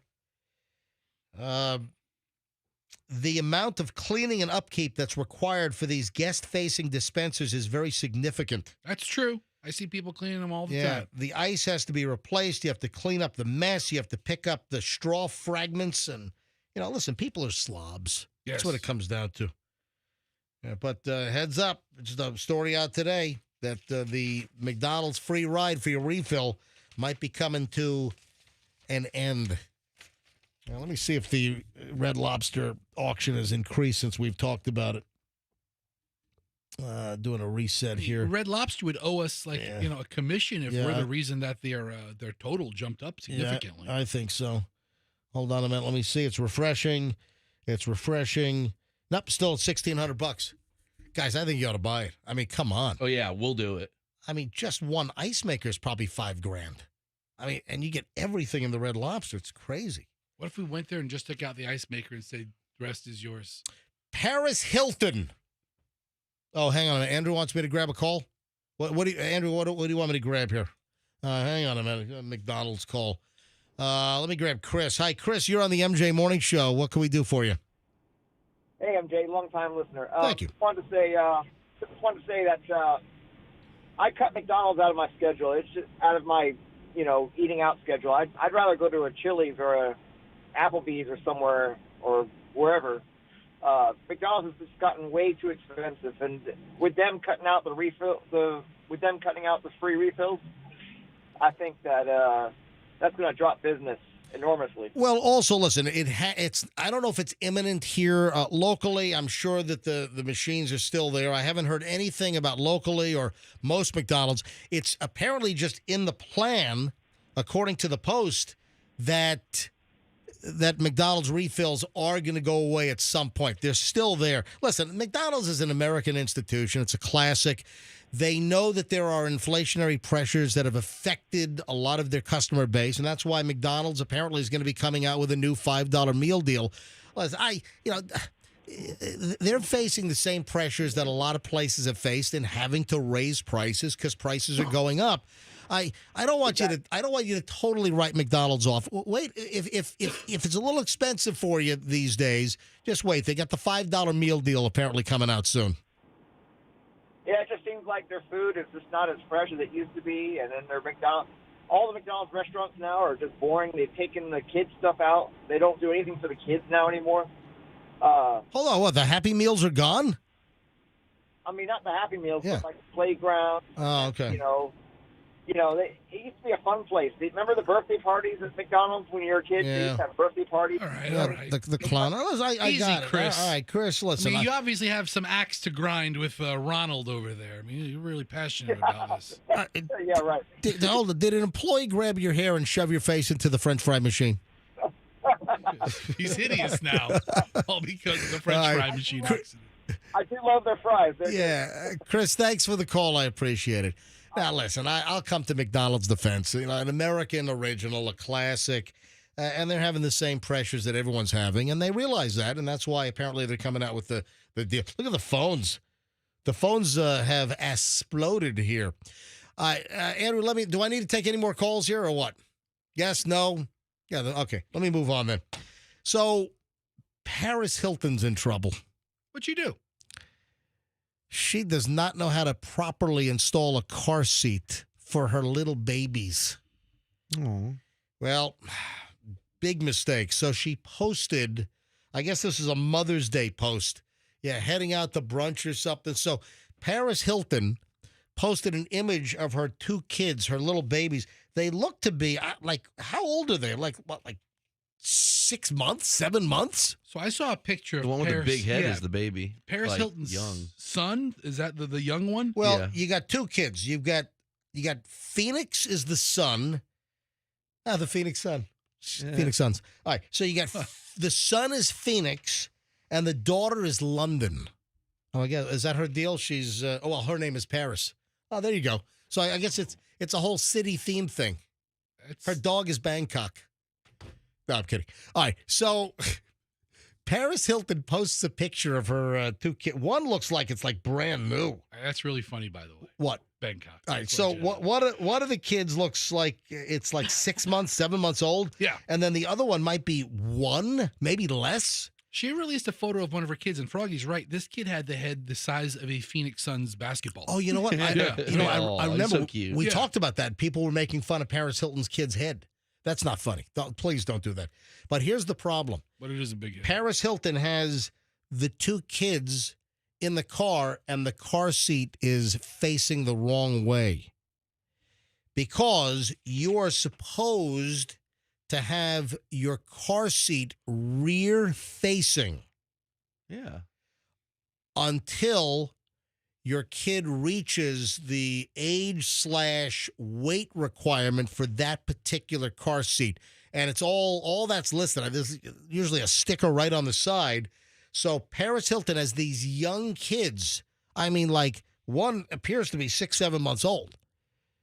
And they are forward facing. And that is a no-no. If you're a parent and you've got an infant or a kid up to 4 years old. So they're saying even your car seat should be rear facing in the back of your vehicle for your kid, even up to the ages of 2 to 4, or until they reach the height and weight maximum for that particular car seat. So your mileage is going to vary, so you got to make sure that you adhere to the rules on that car seat.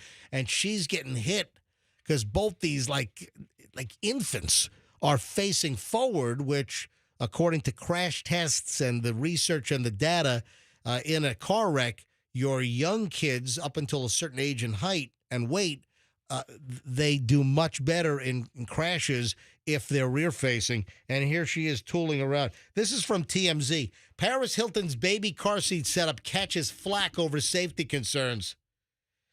Paris Hilton is being called out by people who notice that she's got her baby's car seats facing the wrong direction. And it seems she realized it because she took down the evidence. So she deleted the post, but it was already captured. The hotel heiress uploaded footage of her kids to TikTok, showing her son Phoenix and daughter London strapped into their car seats while all dressed up for a Mother's Day outing. But there was one big problem, the way everything was configured. Take a look for yourself. You'll see immediately that there's something wrong, namely the fact that Phoenix and London were facing forward when their car seats should be flipped, facing backward. Several fans also called out Paris for using a latch and a belt at the same time. What? Yeah, I think she... So the car seats these days, and this goes back, even 20 years ago. They lock in. They introduced the latch system. I remember that when we had Chloe, my car had just come out with the latch. I got a new car, and it had the latch system. And you had to kind of like dig in behind the seat cushions. Yeah. And there was the hooks back there. And they were starting to come out with those car seats that snapped in the front and the back. And they latched in for like a really good fit. Because with the old system of using the seat belt to secure the car seat, so many parents just bungled it and totally screwed it up. And the kids were, it was like a false sense of security. And the seats were not properly installed. People would have accidents. The kids would get hurt because it was like an imbecile put in the car seat. So they came up with the latch system to make it a little more foolproof. And then here, I guess, Paris Hilton is seen using the car seat belt as well as the latch, we think. Anyway, so she's being called out for that. And it looks like one of the kids actually has the car seat harness over the chest of the baby, but then she has the seatbelt pulled over the kid's, chest as well. That's not how you put it in. No, that's not. She puts her kids all over the internet. Well, listen, Paris Hilton has never really exuded Mensa-like qualities, right? I think she's always been smarter than she looks, but this is just a bad look right now, Paris. Anyway, so the criticism obviously got to her. She yanked down the social media posts.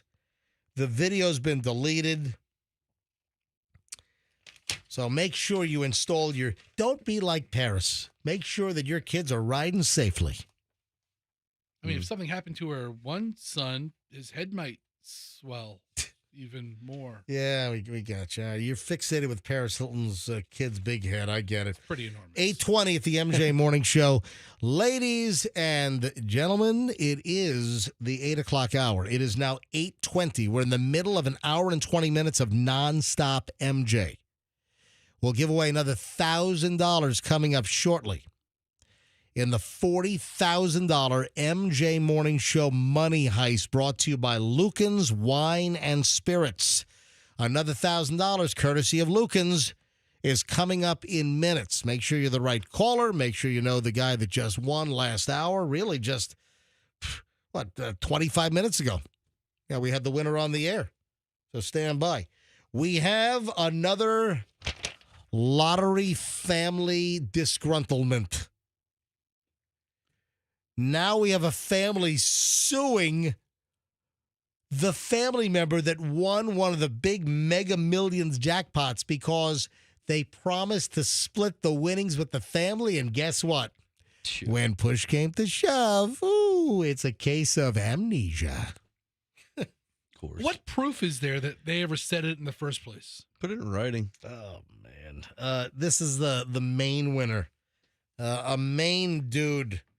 He won a massive Mega Millions lottery jackpot, one of the biggest. He's now being accused by his family of hosing him, of totally screw jobbing him out of their promised share of the lottery loot. I guess he reversed course on setting up a trust fund for the whole family, covering their medical expenses. This was the $1.35 billion winner. Yeah, this is a big one. This is a huge one, including medical expenses for his father. Wait, he's now stiffing his dad who needs medical aid? Sorry, Pop. The unidentified man. He bought the winning ticket in Lebanon, Maine back on January 13th of last year. So January 13th of 2023. And he won a $1.35 billion Mega Millions jackpot. Damn. And now he's in the middle of legal woes, a huge riff, a battle with his daughter's mom. He accused her of violating a non-disclosure agreement by telling the rest of the family about him winning. I guess Maine is one of those states where you can remain anonymous because his name wasn't out there. And still, this story says that, he's still, we don't know his name. It's not in the story, at least. But in brand new documents filed in court, the mother, identified by a pseudonym, Sarah Smith, why not Sarah Connor, claims that he was the one who spilled the beans about the win to his family, not her. Anyway, this is just a big old lottery mess. It's ripping the family apart, blah, blah, blah. He promised he'd share the winnings, and now he's not. So at $1.35 billion, yeah, and this is a couple of years old, 2022. It was, that's another, hold on. That's another story. What was it? He's the richest person in Maine. Probably. At $1.35 billion. Yeah. The other one's at $1.2 billion. So hold on, why are you conflating here? Just how much money conflate. it is. All right. So you're talking about another. So yeah, this guy was $1.35 billion. So here we go. You got a big family feud over a Mega Millions. Is that what family feud? the number 3 richest person from Maine? Yeah. All right. Stephen King.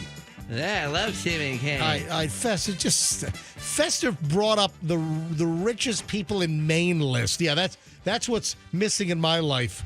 Yeah, Stephen King. He's the richest person in the state. Hang on. Stephen King spends more time in Sarasota these days than he does in Maine. He's a Mainer. Right. He's a Mainer. All right, Louis, I say yes. I say Family Feud, and here comes. I just heard those are my 2 favorite words besides here comes cake Louis Anderson and men.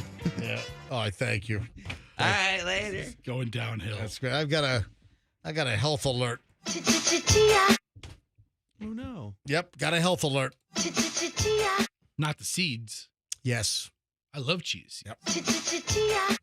So when you think of chia, you think of the chia pet and the all the chia items that have come out over the years, where you take the chia seeds, you put it on the terracotta head, you keep it moist. I mean, they have chia everything. Yeah. Anyway, but chia seeds are like, well, it's an item. People put chia seeds on food and salads, right? Yeah. So chia seeds are a popular addition, an accoutrement to a salad or what. Anyway. I make a chia seed pudding, and it cleans you out. Well, maybe it's because you have salmonella. That's what the warning is here. Folks. Breaking news. We've got a chia recall. If you are you all right? I can't believe the chia pet's still around. Have you guys seen the Bob Ross chia? Yeah. Yeah, they've had a chia Bob Ross for a long time. I love the Bob Ross chia. Because for a long time they were just like, sheeps. And that's right. Now they're everything. Yeah, last Christmas we bought the chia Jeffrey Dahmer's, with the success of that Netflix. Yeah, Dahmer. They have the chia Dahmer out. We bought that. That's a lot of licensing deals chia has. Oh, absolutely. Yeah, absolutely.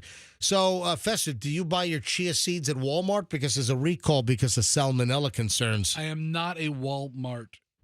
Chia. Where do you buy your chia? My last bag of chia seeds I bought, which I still have. It takes a long time to go through them. Yeah. I bought at Aldi, actually. Oh, really? Yes. Right. What do you do? Well, no. Cook with them? The chia pudding, like you mix them with like milk or That's disgusting. and then it becomes like this thick gelatinous thing and cleans you. 30-ounce great value organic black chia seeds are under recall. It's a lot of 30-ounce products sold at Walmart. Oh, no. Natural Sourcing International says its voluntary recall applies to one lot of 30-ounce great value organic black chia seeds because could be contaminated with salmonella. So I wonder chia, the diarrhea. Who invented the chia? Who invented the chia I pet? don't know. Anyway, most people will recover, but some might require hospitalization. So, Fester, heads up. Well, you're not. Yeah, the batch of chia seeds under recall has a lot code of 24095C018, expiration date of October 30th of 2026. Oh, so there's a good shelf life on these chia seeds, huh? yes, there's a good shelf life. All right, so heads up. So there's no chia chicken, which would be funny with salmonella. What? There's no chia pet that looks like a chicken. I just looked it up on their website. Oh, yeah, that sounds hysterical to me. God, you're off today, huh? Yeah, you Well, are. how am I off today? No, Froggy and I are in agreement. You're off. What is that? Froggy's been off for 2 years. Hang on. Roxanne being out for a mental health day. This has thrown you off? You guys you're off your crazy. game, man. Is that it? You guys are crazy. I got a couple of celebrity items here regarding celebrities, health, weight loss, a little combination platter here. First of all, it is now coming out that Christina Applegate, who has been diagnosed with MS, I feel so bad for Christina. I really like Christina Applegate. I think she's a great actress. What is that series that she had on Netflix, which was great? I think it was 3 seasons, and they had to cut it short because, she was starting to have, Dead to Me. Is that it? Yeah, Dead to Me. If you want to watch something good, if you have not seen Dead to Me on Netflix, it's 3 seasons, and it's a great premise. It was a great show. Michelle and I watched it a couple of years ago. When did it come out? 2019? Yeah, we watched it a couple of years ago, and we really enjoyed it.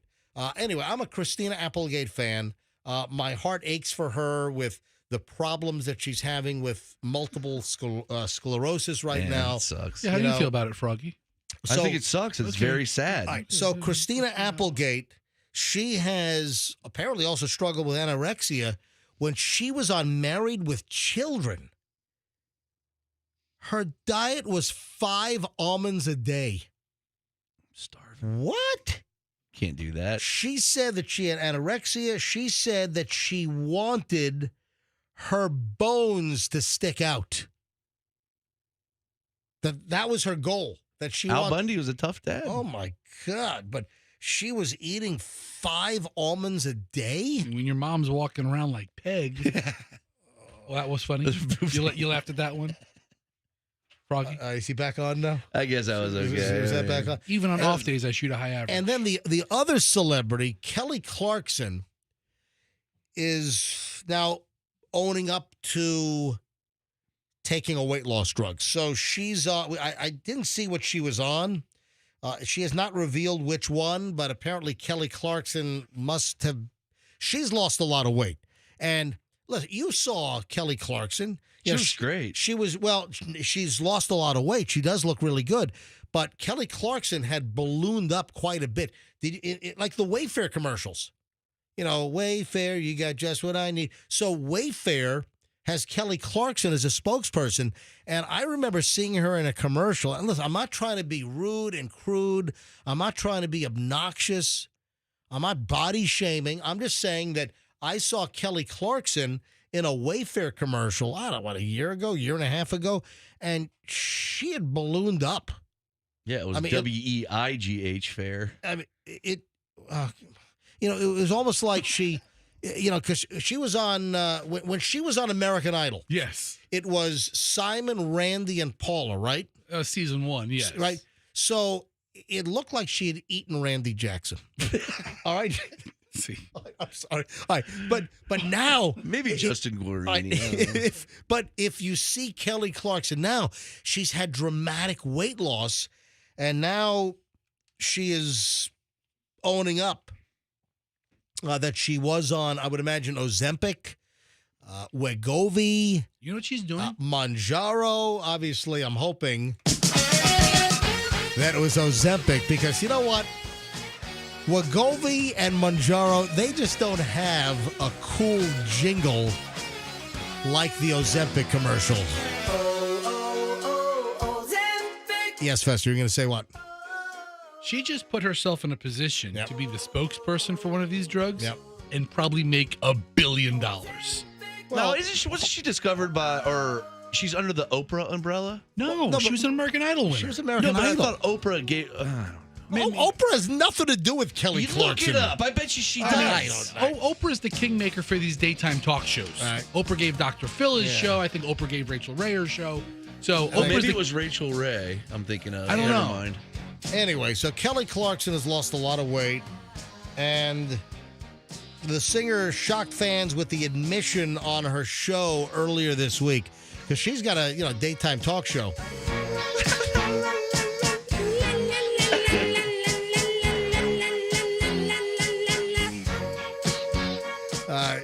So anyway, she said she's on Ozempic, like specifically? Well, but people were called. No, she did not. She admitted she was on one of the weight loss drugs. She didn't say exactly which one. Kelly Clarkson. Kelly Clarkson! All right, so she was being accused of being a liar. I guess this is part of the reason why she came clean. She was being called a liar after months of claiming diet and walking helped her lose the weight. Why is it? A lot of people, who else was it? We had the other recent story. Oprah was one. There was someone else where they lost a ton of weight. And for some reason, it seems the celebrities out there don't want anybody to know. They don't want to. They don't want to. If they're losing weight, the celebrities seem to want people to think that it was diet and exercise, the good old-fashioned, work it off, sweating kind of, way. And for whatever reason, some celebrities, they don't want people to know that one of the hottest trends out there is what actually caused them to lose the weight. It's being on Ozempic or Mounjaro or Wegovy. So she finally came clean about it. I guess she was tired of being called a liar because everyone's thought that, that's dramatic weight loss. You must be on one of these new weight loss drugs. And here she was telling people for a while, it's exercise and diet. And she finally came clean on her show earlier this week. That it's really the drug that's doing it for her. I think Rachel Ray should get Ozempic just for her man hands. I've been injecting Ozempic into my fingers. They're so giant. And they look less like sausage. All right, thank you. Move it along. Just saying. This is not good. The world's tallest and fastest triple launch roller coaster was open for like a day, and it's already closed because of safety concerns.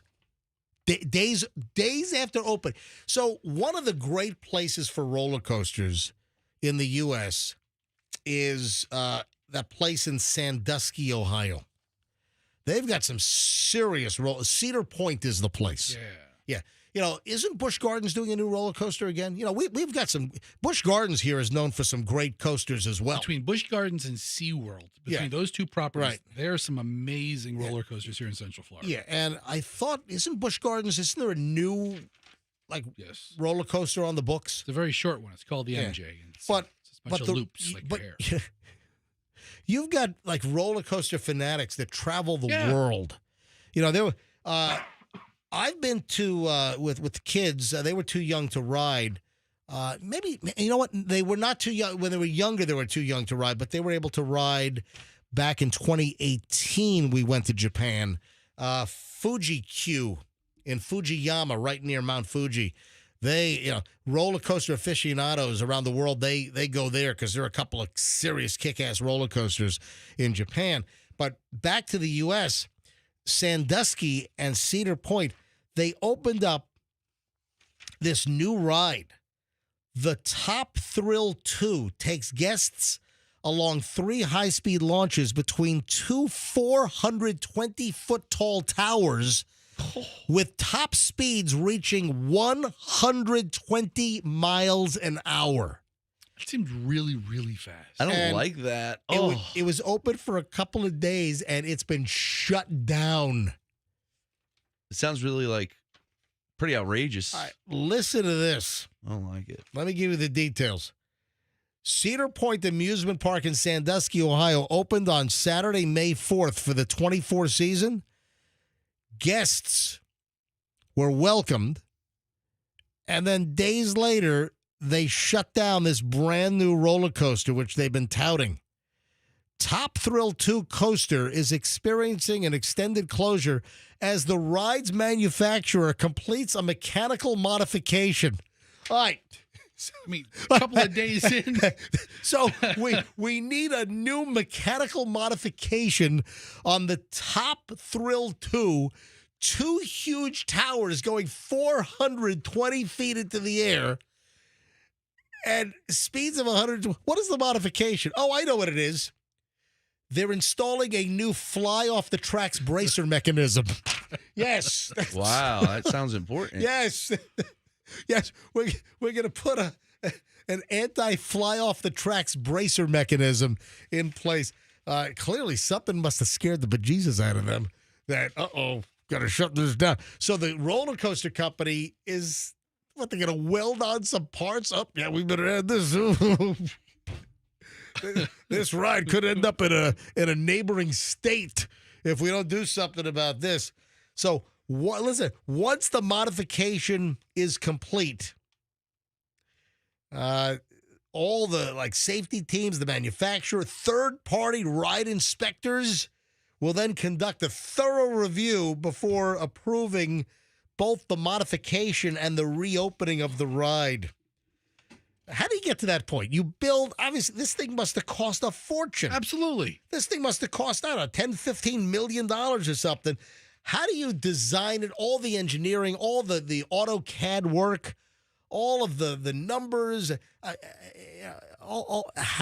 do you not have this buckled down? How do you not know? With computer simulations, artificial intelligence, all the engineering programs, how do you build this thing and... Oops, we got to add a few things to the ride. MJ, can you do roller coasters anymore? I used to be able to do roller coasters all the time when I was a kid, and now I'm like... No, I can do them. What happens to you? Well, usually the wine that I drank before gets all mixed up in my stomach, and I yak. What? So you're getting loaded? Well, the last one I was on was like a night party at Busch Gardens. And I had about a bottle and a half before I went on. And I just yacked in the garbage can. You probably shouldn't do that. You can't get liquored up if you... It wasn't liquor, it was wine. All right, whatever. Well, liquored up is what I'm drunk? saying. Yeah, exactly. Now, drunk roller coasters, man. The new thing. I don't tend to drink a lot of alcohol if I'm going to be roller coaster riding. I learned. And yeah, I rode all the rides with the kids. The last roller coaster I was on was at Fuji Q in Fujiyama, Japan. And that was summer of 19. I'm sorry, summer of 18, summer of 20. So it's been a while. I haven't been on a roller coaster since 2018, but I have no problem. I'll get on any roller coaster. Yes. So Froggy, to answer your questions, yes, I can still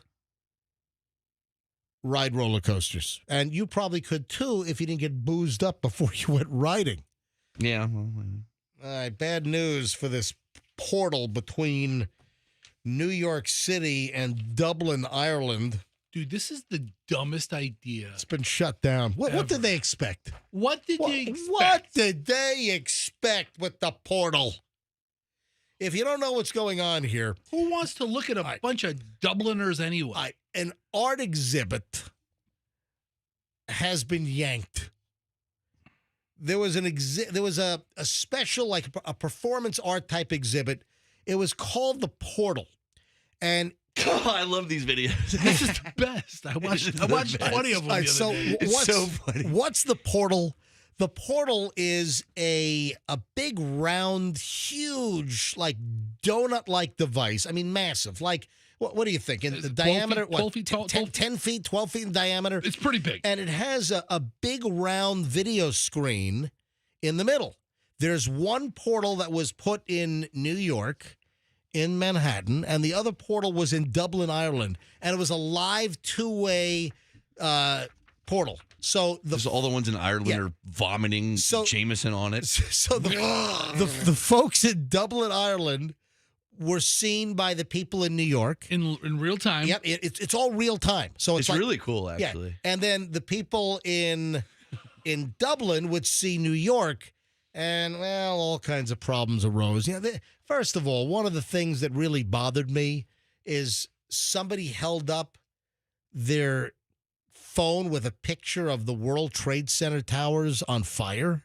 What? From 9/11, and they're holding it up to the portal for people in New York to see from Dublin, Ireland. Who the hell would do that? All right. I saw a guy holding a picture of a potato, and it made me laugh. Well, the then, potato guy. Then here's what's going on. Then you have women flashing. Yeah. I mean, ew. No, that's bad. You have women flashing people. Like, is that lady on the New York side? Yeah, she's on the New York side, and she's flashing. Is that the OnlyFans model? Yes. Yeah, so you have an OnlyFans model wearing a skimpy top, and she lifts up her shirt and exposes her breasts. What do they expect to happen? Well, with that's this? exactly what we just give said. me a break. You got a live portal going back and forth. So organizers have now pulled the plug on the New York City to Dublin portal. It was running 24/7. It was a live stream, and it was shut down last night.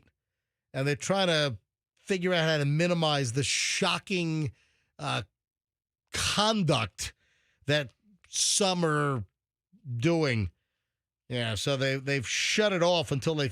What's going to change if people Nothing. get to walk up to a live portal with a camera so people can see them in New York or Dublin on the other end? You can't control what people do. You're going to have a security guard there 24 hours a day? Yeah, but then there's this OnlyFans model that flashed her breasts to all the people in Dublin, Ireland. What time is it? 8:43? I would say we got to give away $1,000 right now. What do you think? Let's go with caller number 66. 66. Caller 66 right now. Why don't you just add another 6 in there, Will Satan you boy? stop it? It has nothing to do with those. All right. 666. Come on. Congratulations. When guys, when I think of 66, I think of Phillips 66, the old gas station you know brand. what? Come That's on. what I think of. MJ I think really of How about does. get your kicks on Route 66? 6. It's not this. All right, it's 2 6s, not 3. All right. All right, caller. All right, will you stop He's Beelzebub? possessed. Why Buster's possessed. are you Beelzebubbing me over here?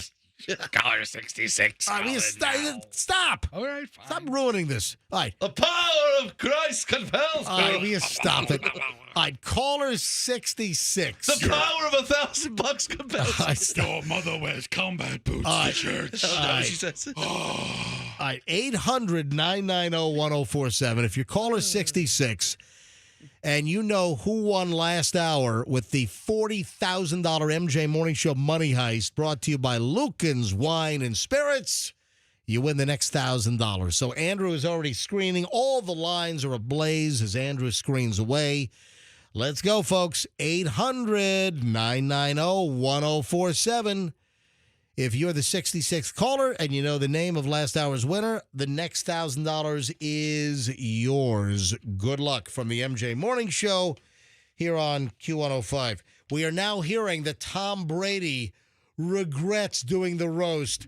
Duh! I thought he said for $25 million. Who wouldn't do it? Is that how much you got paid? I don't know. That's allegedly. Now he's regretting it. Yeah, I got some Tom Brady.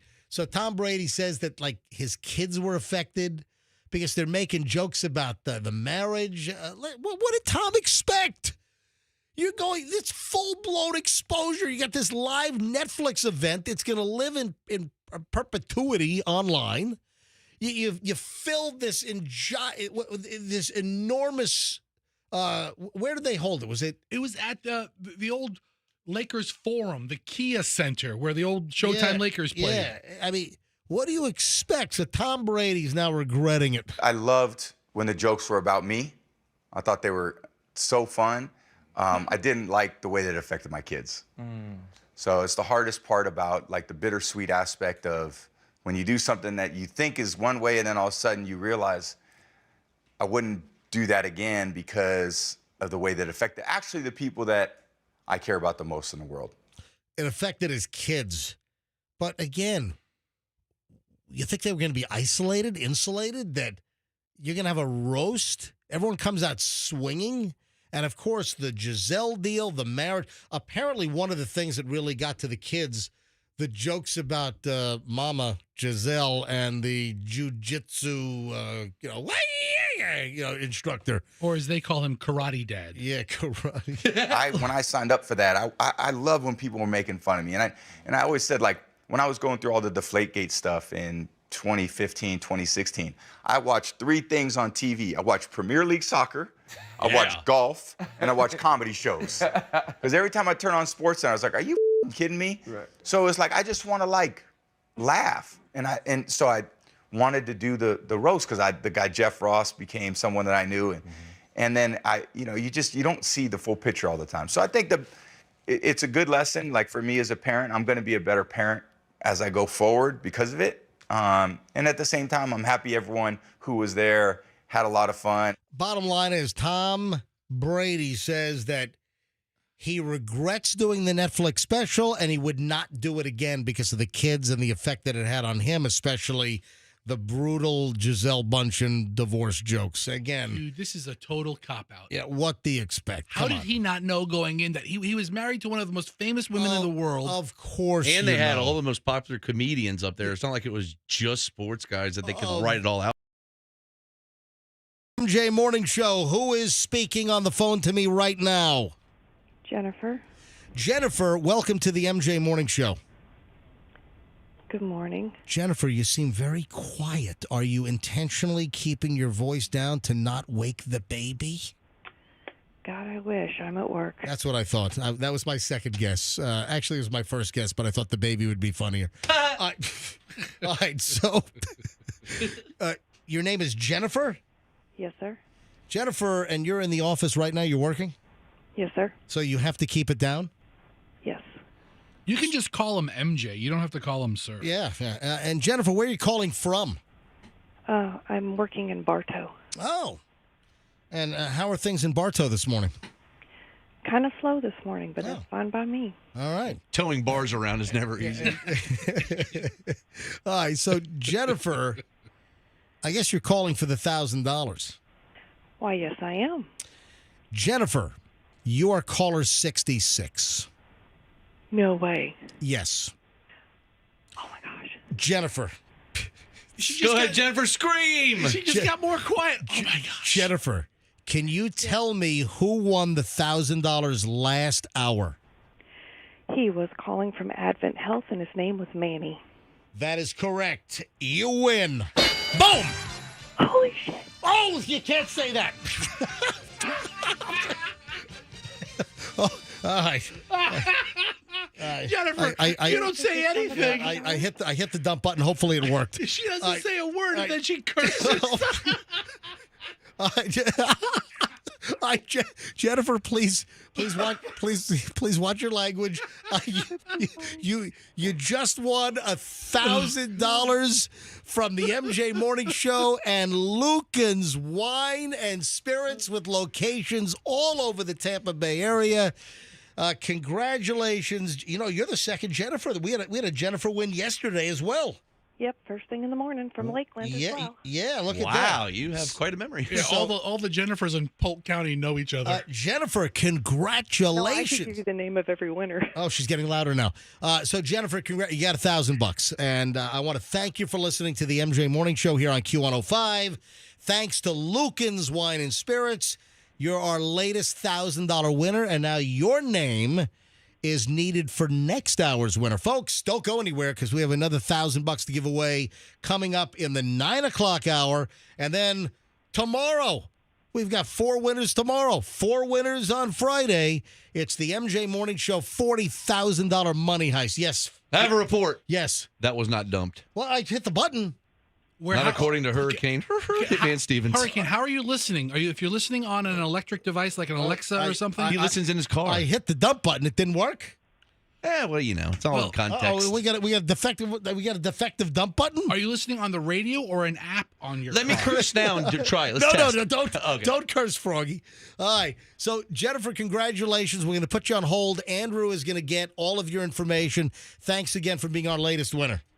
Thank you. All right, hold the phone. I'm getting like 40 texts that the S-bomb went over. The dump didn't work? Hurricane text me, my wife Allison, That's a problem. bunch of people. Oh, my God. Oh, I'm getting Facebook messages now too. Didn't dump. Heard it loud and clear. I heard the S-bomb. Jennifer. Uh-oh. Oh my. Well, hey, listen. The equipment here is hanging on a string. I mean, what do we expect? I mean, everything's broken around here. All right, so hopefully the new MJ Morning Show studio hopefully comes later this summer. We'll see. Yeah. Hold your breath. 8:52 at the MJ Morning Show. Fester. Yes. So your wife is listening. Yes. All right. I need her to keep listening because we got to talk about the Tesla warning and her model's covered. There's the braking phenomenon, and have you heard the audio on this? I don't know what's going on. All right. Well, there's the sudden Tesla braking phenomenon, and I don't want it to affect your wife. Is it during like the automatic driving? Hold on. Or the self-driving? Or the SDM? Some Teslas are having an issue. So hold on. We'll get to that coming up in just a bit. And I know that you have a Tesla in the family. Also, I've got several dating items that we got to talk about. We got to talk about Tinder. We got to talk about Hinge. And we have to talk about Bumble. So I've got 3 different apps. I've got Tinder, Hinge, and Bumble. Bumble made a fumble, and now they're kind of backtracking, and they said they made a mistake. What did the dating app Bumble do that's so wrong that they're now like kind of kowtowing and apologizing, tail between the legs? We're sorry. We made a mistake. All right, hang on. All that and a whole lot more. Next, here on the MJ Morning Show on Q105. Hey, folks.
Drive 104.7 FM. I would just call it Q104.7 FM. What do you think? Yeah. Sounds like something they should have done 20 years ago. Q104.7. So Q105 MJ Morning Show, 9:04, and another $1,000 on the way this hour with the $40,000 MJ Morning Show money heist. Another $1,000. Rain is getting heavy again here in St. Pete near 4th and Gandy. As we're going to get these waves, bad weather. It looks till about noon. We've got a tornado warning in effect for most of the Bay Area until 11:15 this morning.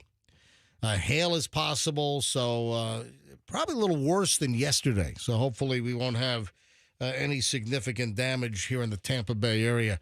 So $1,000 on the way. Keep listening. It'll happen at any time between now and the end of the show. Be the right caller, know who just won a few minutes ago in the 8 o'clock hour, and you'll win the next $1,000. That's how it works. You always have to be the right caller and then know the name of the previous hour's winner. Simple as that. Tesla, is your wife still listening on the Tesla thing? Yeah, she's stuck in traffic on 275. So you know what? Let me call Allison up. Allison is Fester's wife. Delightful woman. I don't know how she puts up with you. She's all right. Yeah. So let me call Allison. Let me bring her up here. Allison Siciliano. Here we go. And 813. I just want to see, because she drives a Tesla Model Y, and as I've always asked, why? I'm not a Tesla fan, folks. Hey, Allison, welcome back to the MJ Morning Show with your husband and me and Froggy. Hey there, guys. Yeah, no Roxanne today. She took a mental health day to get away from us. Awesome. Or her sick is throwing up all over the place. It's one of the two. I think mental health day is probably a bit accurate. Nah, her kid's throwing up all over the place. Okay. Yeah, that's the real news. Hey, have you experienced the sudden braking problem with your Tesla where you're just driving down the road at 60, 70 miles an hour and it just locks it up just like... No, I have not. All right. I have not had anything like that happen. All right, heads up, because I've got some audio here I can play, and hundreds of Tesla owners are complaining about what they call unexpected phantom braking. Were you aware of this? So, they're just going on, 275 at 70 miles an hour, and then all of a sudden it stops? Bingo. Oh, wow. No, Yeah. I haven't heard All about right, hold that. on. Listen to this. I want to play a couple of audio bites. There's a video that is online, and I saw this last night. Let me play the opening of the video. Listen to this. What you're about to see is a fatal crash after Tesla unexpectedly comes to a near stop on a Missouri freeway. Notice traffic whizzing by, when suddenly the car is rear-ended. The phenomenon, known as phantom braking, has been documented in countless videos shared by Tesla owners. Their vehicles suddenly slam the brakes, often on open roadways. So they're driving, and the car just applies the brakes and brings the car to near a dead stop from 70 miles an hour, and whoop, zip. And there have been numerous accidents on this thing. And here's another soundbite. Listen to this guy. Oh, there we are. That was ridiculous. And you can see this guy's shooting video, and the car just brakes, and you see it go from 70 down to 30 miles an hour. Here's more. Oh, you can see my foot. I'm not doing anything. I'm holding the wheel. I'm not doing anything. I'm on the highway. I'm on the highway. You seeing this? I'm on the highway. And the car just stops on the highway, and he's not doing anything. Yeah. And, oh, man. Yeah. So I just wanted to warn you, because you're the only Tesla among the MJ Morning Show. Roxanne and Doug, they don't have a Tesla. Michelle and I, we don't have a Tesla. Froggy and Kim, they don't have a Tesla. But you and Fester, you have a Tesla. I do. I do, and I love it. But I will definitely let you know if I break anytime soon. Well, hopefully you're alive to let us know. Yeah, otherwise I'll be telling them. Do you have a good policy? Is there a good policy on her? Paid up. Really? Yes. What's the beneficiary? You're the beneficiary. What's the benefit amount? Much like myself, She's worth much more dead than she's alive. Please stop. Oh, wow. That is awful. What? I can't believe you just said that. I'm worth more dead than alive. What did you just say? I'm worth more dead than alive, and Oh so my is she. God. I got an umbrella coverage for the family. What kind of monster are you married to? Listen. Sometimes I ask myself that all the time. Oh my God. All right, here's one more audio bite. Listen to this woman. Oh dear, she was terrified. I mean, I was 70, 72 miles an hour, and it stopped fast. And everybody behind me was swerving, screeching. So you came to a dead stop? About 10 miles an hour. I think I went from 72 down to about 10 where I was barely crawling. So it's like there was something in front of you and it said stop? Yes. Yeah, I mean, it stopped so fast. It threw me forward. It threw her forward. It threw me forward. Yeah. Well, wow. I guess the problem they're saying is that the system has a phantom detection of some roadway obstruction or something is telling the computer to brake, but it's a false positive. So this has got to be while they're using the automatic driving system. Regenerative braking.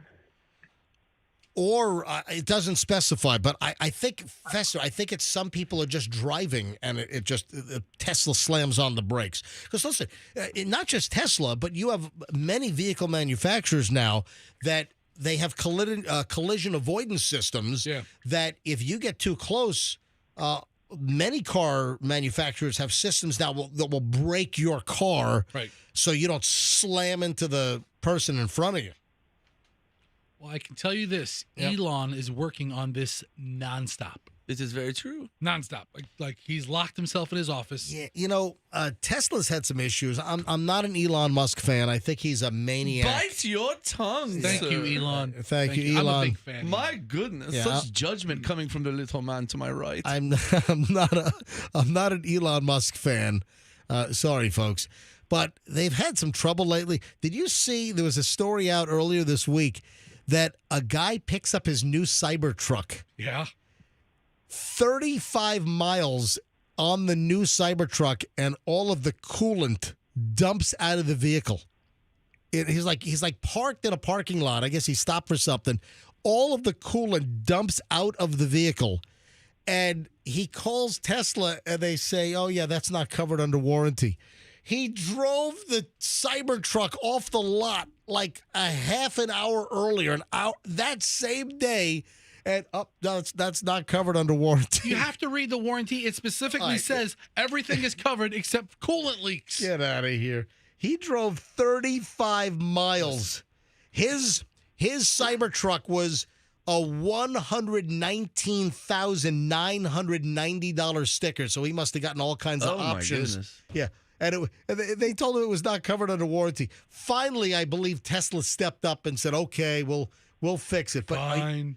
Here's another person. They picked up their Cybertruck, and it was filthy dirty outside, and the charge was only at 47%. They're like, "Hey, whenever I picked up a new car, it had a full tank of gas. WTF, Tesla?" All right, now listen. Language. Yeah. You know why there's all these Tesla stories in the news. You do know why.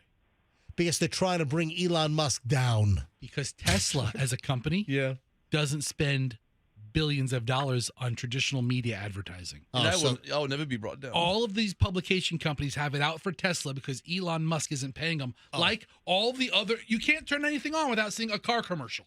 All right, so you're saying that you've never seen a Tesla commercial. You're saying that this is all revenge against Tesla. Yes. Oh. Every brand has its issues, but you only hear about Tesla because Elon's not stroking them a check.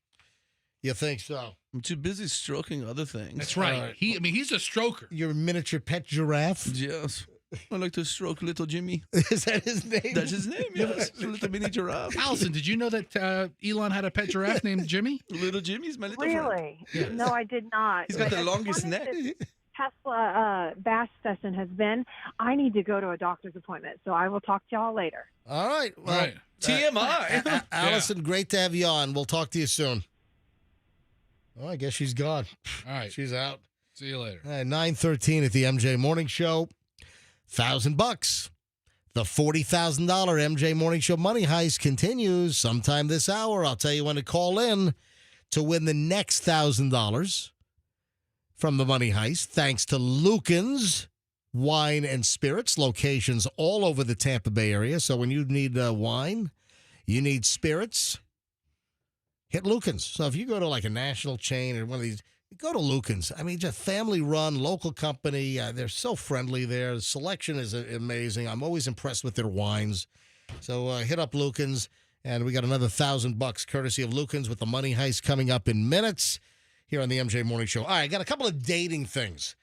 I got Bumble, I got Tinder, and I have Hinge. All right, first, no particular order. Hinge is looking for a way to ban ghosting on their app. A very popular dating site. They announced their latest update to ban ghosting to help singles kind of overcome what some people are saying is a high level of burnout on these dating apps. So Hinge has a new Your Turn limits, which will help those that are trying to date limit unanswered messages. So the app will now encourage singles with 8 or more matches awaiting a response to either reply or end the conversation before making a new connection. So you don't have all these danglers and all these arms and legs hanging all over the place. They say, here's their statement from the CEO of Hinge. I'm just fortunate I missed all this dating app. Yeah. Well, we all did. Yeah. I mean, we all did. We're not involved in all. Roxanne as well, who's not here today. I'll tell you who's not fortunate is Michelle.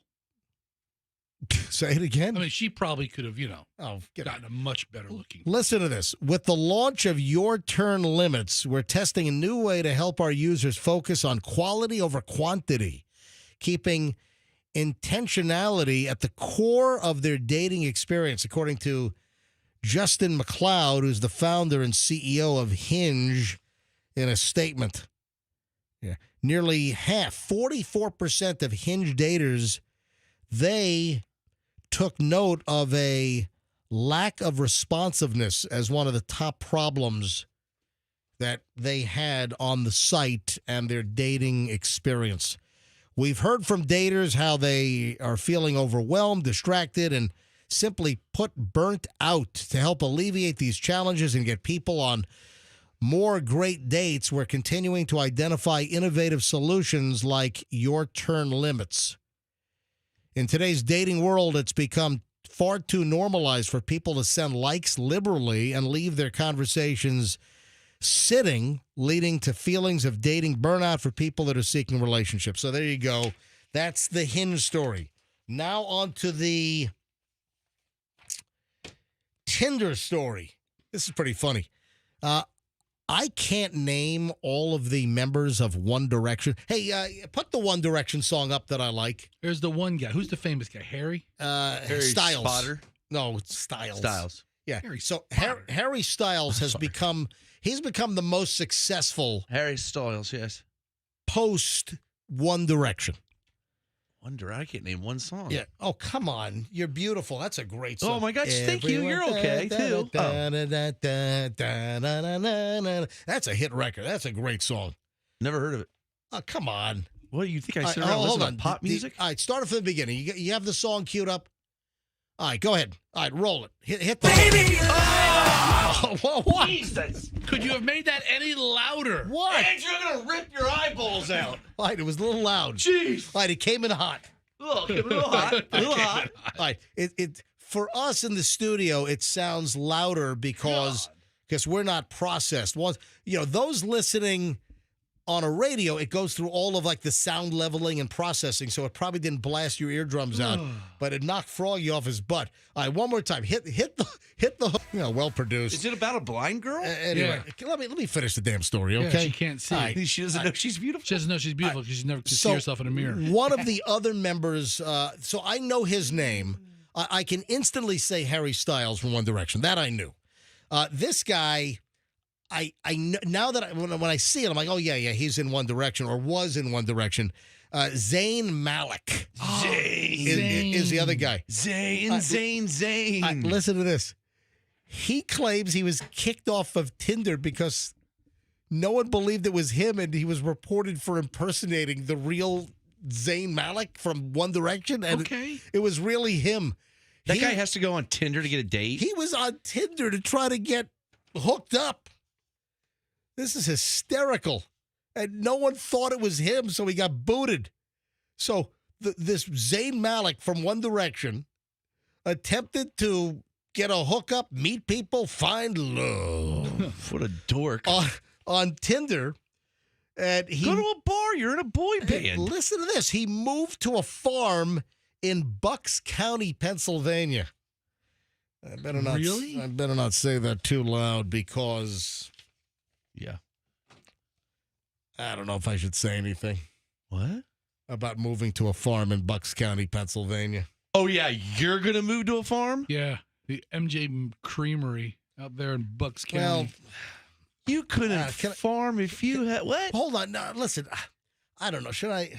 Just say it. You say it. Hang on. You going to buy a property in Pennsylvania next to the One Direction guy? Hey, what time is it? 9:20? All right, I got a minute or two here. Hang on a minute.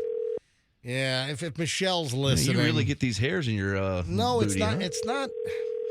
It's not me. Hello? Are you listening? Yeah. All right, when I say that Zayn Malik from One Direction moved to a farm in Bucks County, Pennsylvania, and he was trying to meet somebody, and he went on Tinder, and no one thought it was really him, and he got reported, and his account was shut down for impersonation when it was actually him. Everyone thought he was catfishing. It's me, mate. Why are you using Zayn Malik's pictures? So he was shut down until he was able to prove, no, it was really him. So that's pretty funny. But do you want me to say anything about Bucks County, Pennsylvania, or anything near there? What would you have to say about Bucks County, Pennsylvania? I don't know. What would you have to say about Bucks County, Pennsylvania?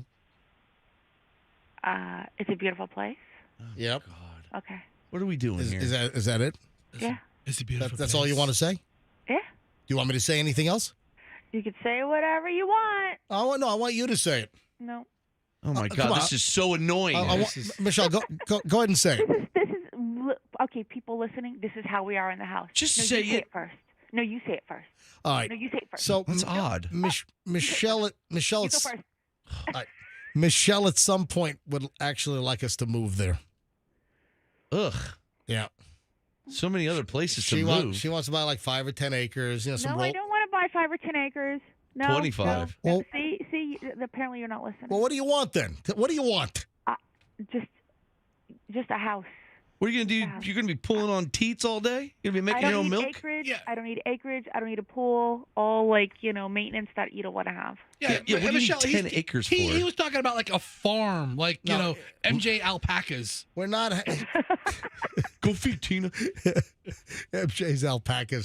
You do like the alpacas. They're pretty awesome. I do Those like things will stomp you to death. I do like llamas and alpacas. All right, but do. Michelle kind of has her sights set at some point moving away from here and moving to Bucks County, Pennsylvania area. Because she loves state income tax. Yeah. And the Amish.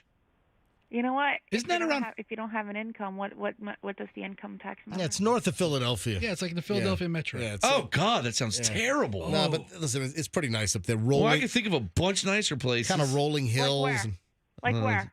Blue Mountain, Blue Ridge, Georgia. All right, Michelle, cat's out of the bag. We're moving.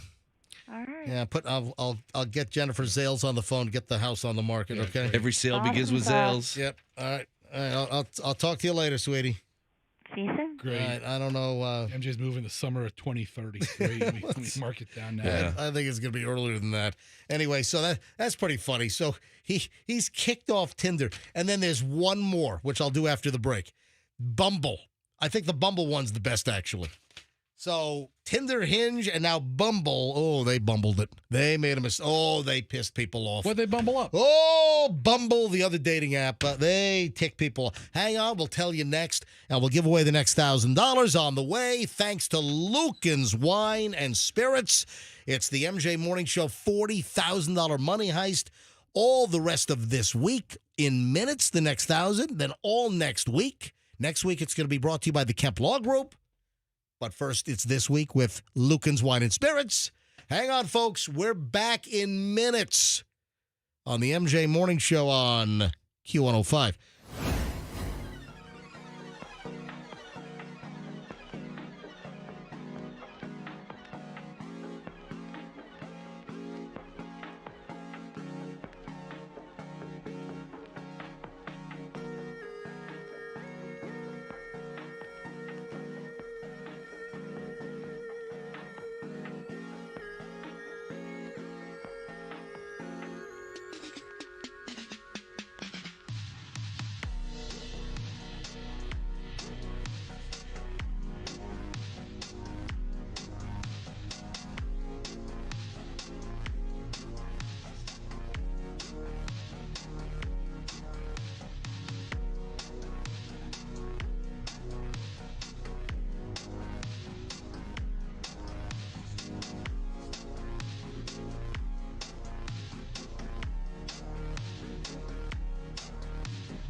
It's MJ Nation. Hi, welcome, folks. It is the final segment of the MJ Morning Show. Got $1,000 we'll give away in just a few minutes. And when I say just a few minutes, I really mean it because the show's going to end. So I've got to give away the $1,000 in a few minutes. It'll be the final $1,000 this morning for the Wednesday program.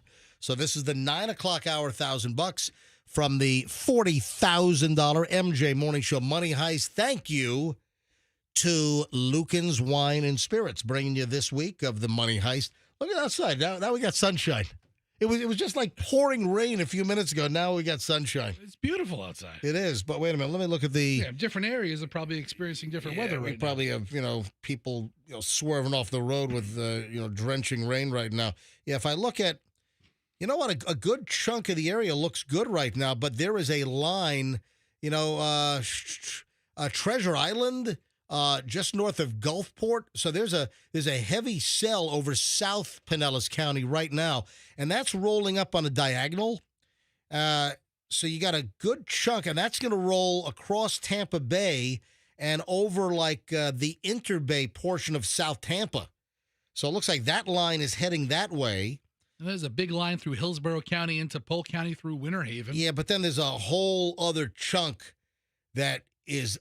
It's long, and this is going to be from Levy County all the way down to looks like Manatee, maybe even Sarasota. So there's a whole line that's out in the Gulf now that probably coming in the next hour or two. Yeah, we're going to get blasted for a little while. Yeah, so don't don't be lulled into a false sense of security. If you see sun now, it's the eye. This is the quiet before the storm. Yeah, the back half is so. There's another whole front that's coming. So don't get fooled thinking, oh, the weather is beautiful. The sun is out now in most parts of the Tampa Bay area. You know, you gave the weather forecast earlier today, MJ, and you used the word blob. Blob. Like 20 times. And I'm thinking, why don't more meteorologists work that in? They should. Yeah. Because it's descriptive. And accurate. It's 100% accurate. All right, so I've got the final dating deal. We got the Bumble. But first, let me make a note of this. If you were listening to the show earlier, I had this amazing revelation. We heard the news over the last couple of days about Red Lobster closing. I think I heard it was like 87 locations around the country. So 87 Red Lobsters are being closed.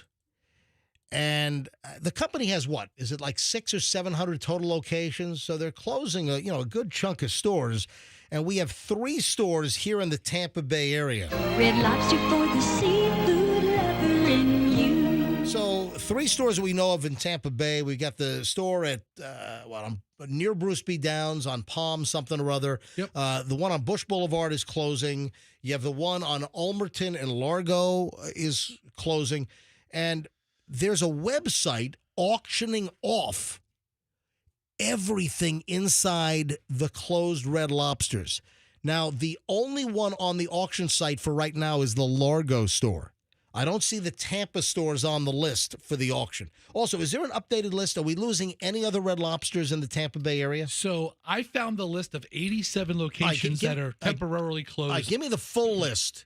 And go to Florida. Keep going. Florida has a bunch. Yeah. So we have, this has Tampa East Bush Boulevard, then Palm Point Drive. That's near Bruce B. Downs. Those are the 2 Tampa locations. And then we have Largo. The Largo store, folks, all of the contents are online now, up for auction. This is an online auction, and it ends tomorrow. The auction closes at 3 o'clock tomorrow, the 16th.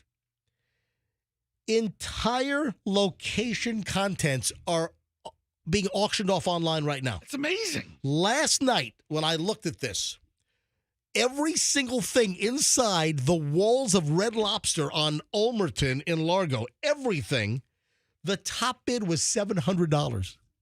Then I saw this morning it went up to $801. We talked about it this morning. It jumped up to $1,600. And now, this is the power of the MJ Morning Show, it's at $5,100. Every piece of contents in the building, the tables, the chairs, the booths, all of the bar equipment, art, all of the kitchen equipment, the stoves, the fryers, the Blodgett baking ovens, everything. They leave the lobsters in the tanks? Peter came and got those. This is my lobster. They released those in the Gulf. Because Maine lobsters will go very well in the Gulf of Mexico. All right, so it lasts a couple minutes. But can you imagine every single thing? I guess you could even roll up the carpet if you want. But it was $700 last night, and now after we talked about it this morning, the high bid now is $5,100 for everything inside Red Lobster in Largo. And I'm sure they're going to end up auctioning off the Tampa stores at some point as well. But that is, listen, all contents, entire location contents, everything. Key items available. High-performance ovens, upright refrigerators and freezers, cooking and warming solutions, comprehensive bar and dining setups. Featured brands include Victory, Middleby, Blodgett, Pitco, Trollson, Hoshizaki. They're the ice maker company. $5,100, and the auction ends tomorrow at 3 p.m. And it's online. You can literally pull the paneling off the wall. You can do whatever you want. I mean, every single thing, and I think they left money in the cash register too. I want to pay that money just to go in there with a bat and destroy the place. Oh, you know what? You could turn it into one of those anger. You know those places where you just get to bash the crap out of stuff to like release anger. They're called rage rooms. Yeah, rage rooms. Yeah. Yeah, you got a couple of those locally. But if you want to bid on every single bit of contents inside Red Lobster in Largo, which is closed permanently, done, gone, go to bid. Restaurantequipment.bid. Yeah, restaurantequipment.bid. Restaurantequipment.bid, and all the Red Lobsters are the first thing on the site. And then just scroll down and find the Largo location. You'll see like Wisconsin. You'll see Georgia. Yeah, scroll down to Largo, Florida, and you could be the big bidder here. Could you take the toilets? And if you're interested in a franchise opportunity with the Red Slobster, please contact Fester. Yeah. So Fester was thinking about just trying to buy the everything and then reopen his Red Slobster. I mean, sign a new lease, right? We'd open up in no time. Red Slobster. What kind of food would you sell at Red Slobster? You know what? Fester comes out to greet people and he's got all stains all over his shirt and everything. Thanks for coming. Oh, You can't, if you don't have food all over the end of your shirt by the end of the meal, you're paying double.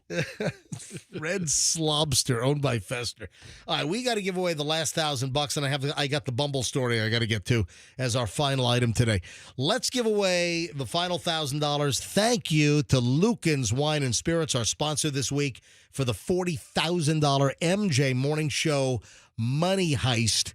You get to grab your part of the loot. Get in on the heist right now and grab $1,000 if you are caller number 80. Caller 80 right now. 800-990-1047. Caller 80. That's a good number. Good. One of the best. Yep. 800-990-1047. Be the 80th caller right now and just know the first name of who won last hour. And the next grand is yours. And then your name lives on until 6 a.m. tomorrow morning.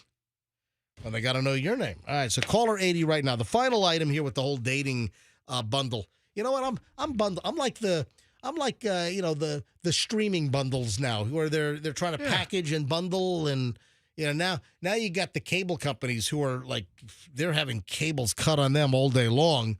With people canceling and cutting traditional cable and going to streaming services. Now you have the cable companies that are trying to get in and getting special deals to package streaming. So they're not like totally obsolete at some point. But I've bundled these dating stories, and the final one is Bumble. And they launched an anti-celibacy campaign. Anti-celibacy. Yeah, and it is backfired, and now they're like on their knees and like, oh, we're sorry. They're groveling, asking for forgiveness. So the anti-celibacy doesn't work, and now they're on their knees. Yeah. They put up billboards around the country for Bumble, the dating app, and earlier this week they issued an apology and said that they're going to remove all of these controversial anti-celibacy ads and advertisements and billboards. And they said, it was a big mistake.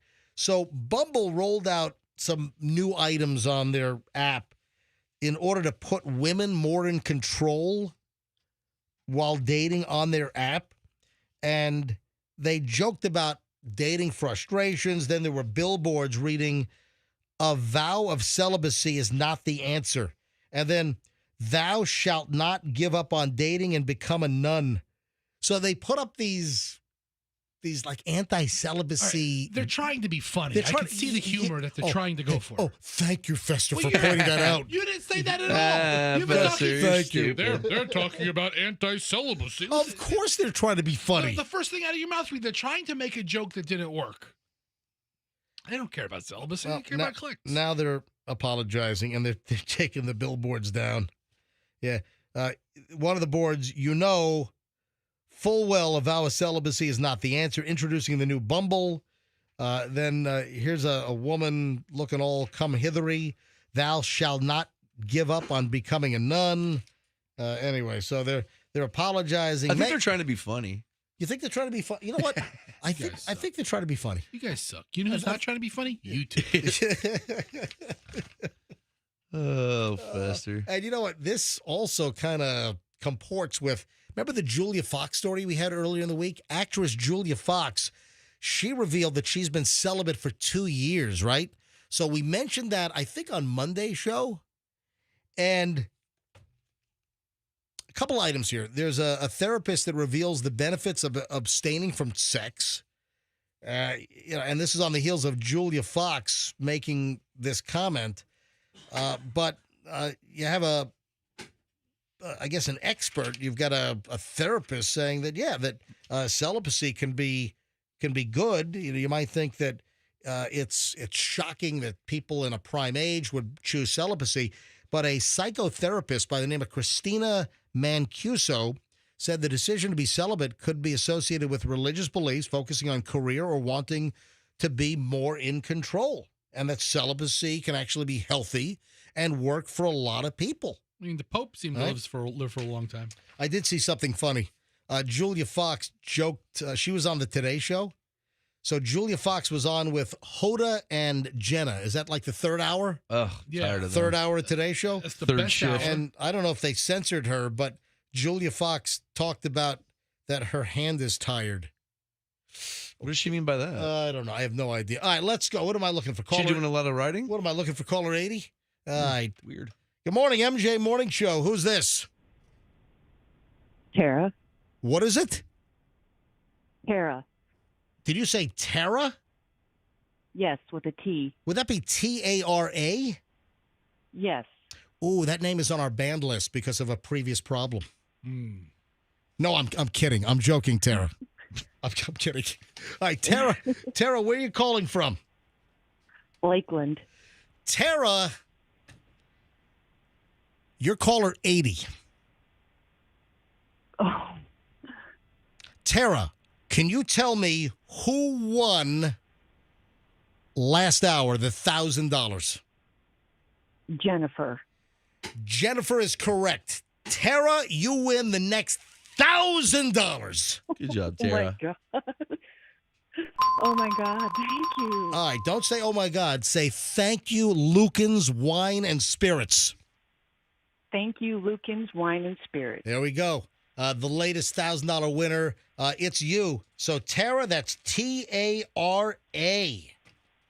Yes. Another local winner right here on the MJ Morning Show. These are all local, all MJ Morning Show listeners. I put every winner on the air so you can see it unfold. Tara, congratulations. Have you been listening to the MJ Morning Show for a while? Oh, gosh, yes. A couple years now. Oh, well, that is very, very nice. I appreciate it. All right, Tara, hold the phone, and Andrew's going to get all your information and tell you how to grab your grand. All right, thank you. Hey, thank you for listening. Look at that. Another winner. Tara. So you need to know her name for the $1,000 for tomorrow morning in the 6 o'clock hour. Remember, be the right number caller and always know the previous hour's winner's first name. So that'll be Tara for tomorrow morning at 6 a.m. All right, guys, anything else before we get? Oh, I got to get you some roofing help, right, Froggy? Oh, yes, indeed. We have a bad leak. Did a meteor hit your house or something? Over No, there? it's just, over time we have a leak and I need your help. All right. Well, Today. I'll make the call right now. That's a boy. Yeah, one of our great new sponsors on the show is Westfall Roofing, local family company, been around since 1989. These guys are great. They're going to be doing some work on my house very shortly. So Froggy now needs a leak fixed on his roof. Oh, please. Froggy, westfallroofing.com. Thank you. Westfallroofing.com. I will make the call for you immediately, if not sooner. All right, we got to roll. 9:48 at the MJ Morning Show, and look at all this material I left on the table. We just can't squeeze it in every single day. Folks, I want you to have a great day. We'll see you back here tomorrow with another shot to win $1,000 every hour, 6, 7, 8, 9 o'clock hour. Thanks to Lucan's Wine and Spirits bringing you the MJ Morning Show $40,000 money heist this week. And then, of course, we'll do another $20,000 next week for a total of $40,000. No one in Tampa Bay radio has done this. Anyway, nowhere close to what we're doing. And we're back tomorrow with another show. The Thursday show, then the Friday show, and then all next week with the money as well. MJ Morning Show on Q105. Folks, have a great day. You need to get a hold of me. I'm MJ at MJMorningshow.com. That's email. And then my Insta is Certified MJ Radio. That's Certified MJ Radio. Give me a follow. And my DMs are open. Have a great day. Be careful. Another wave of bad weather is coming in the next couple of hours, and let's be careful out there.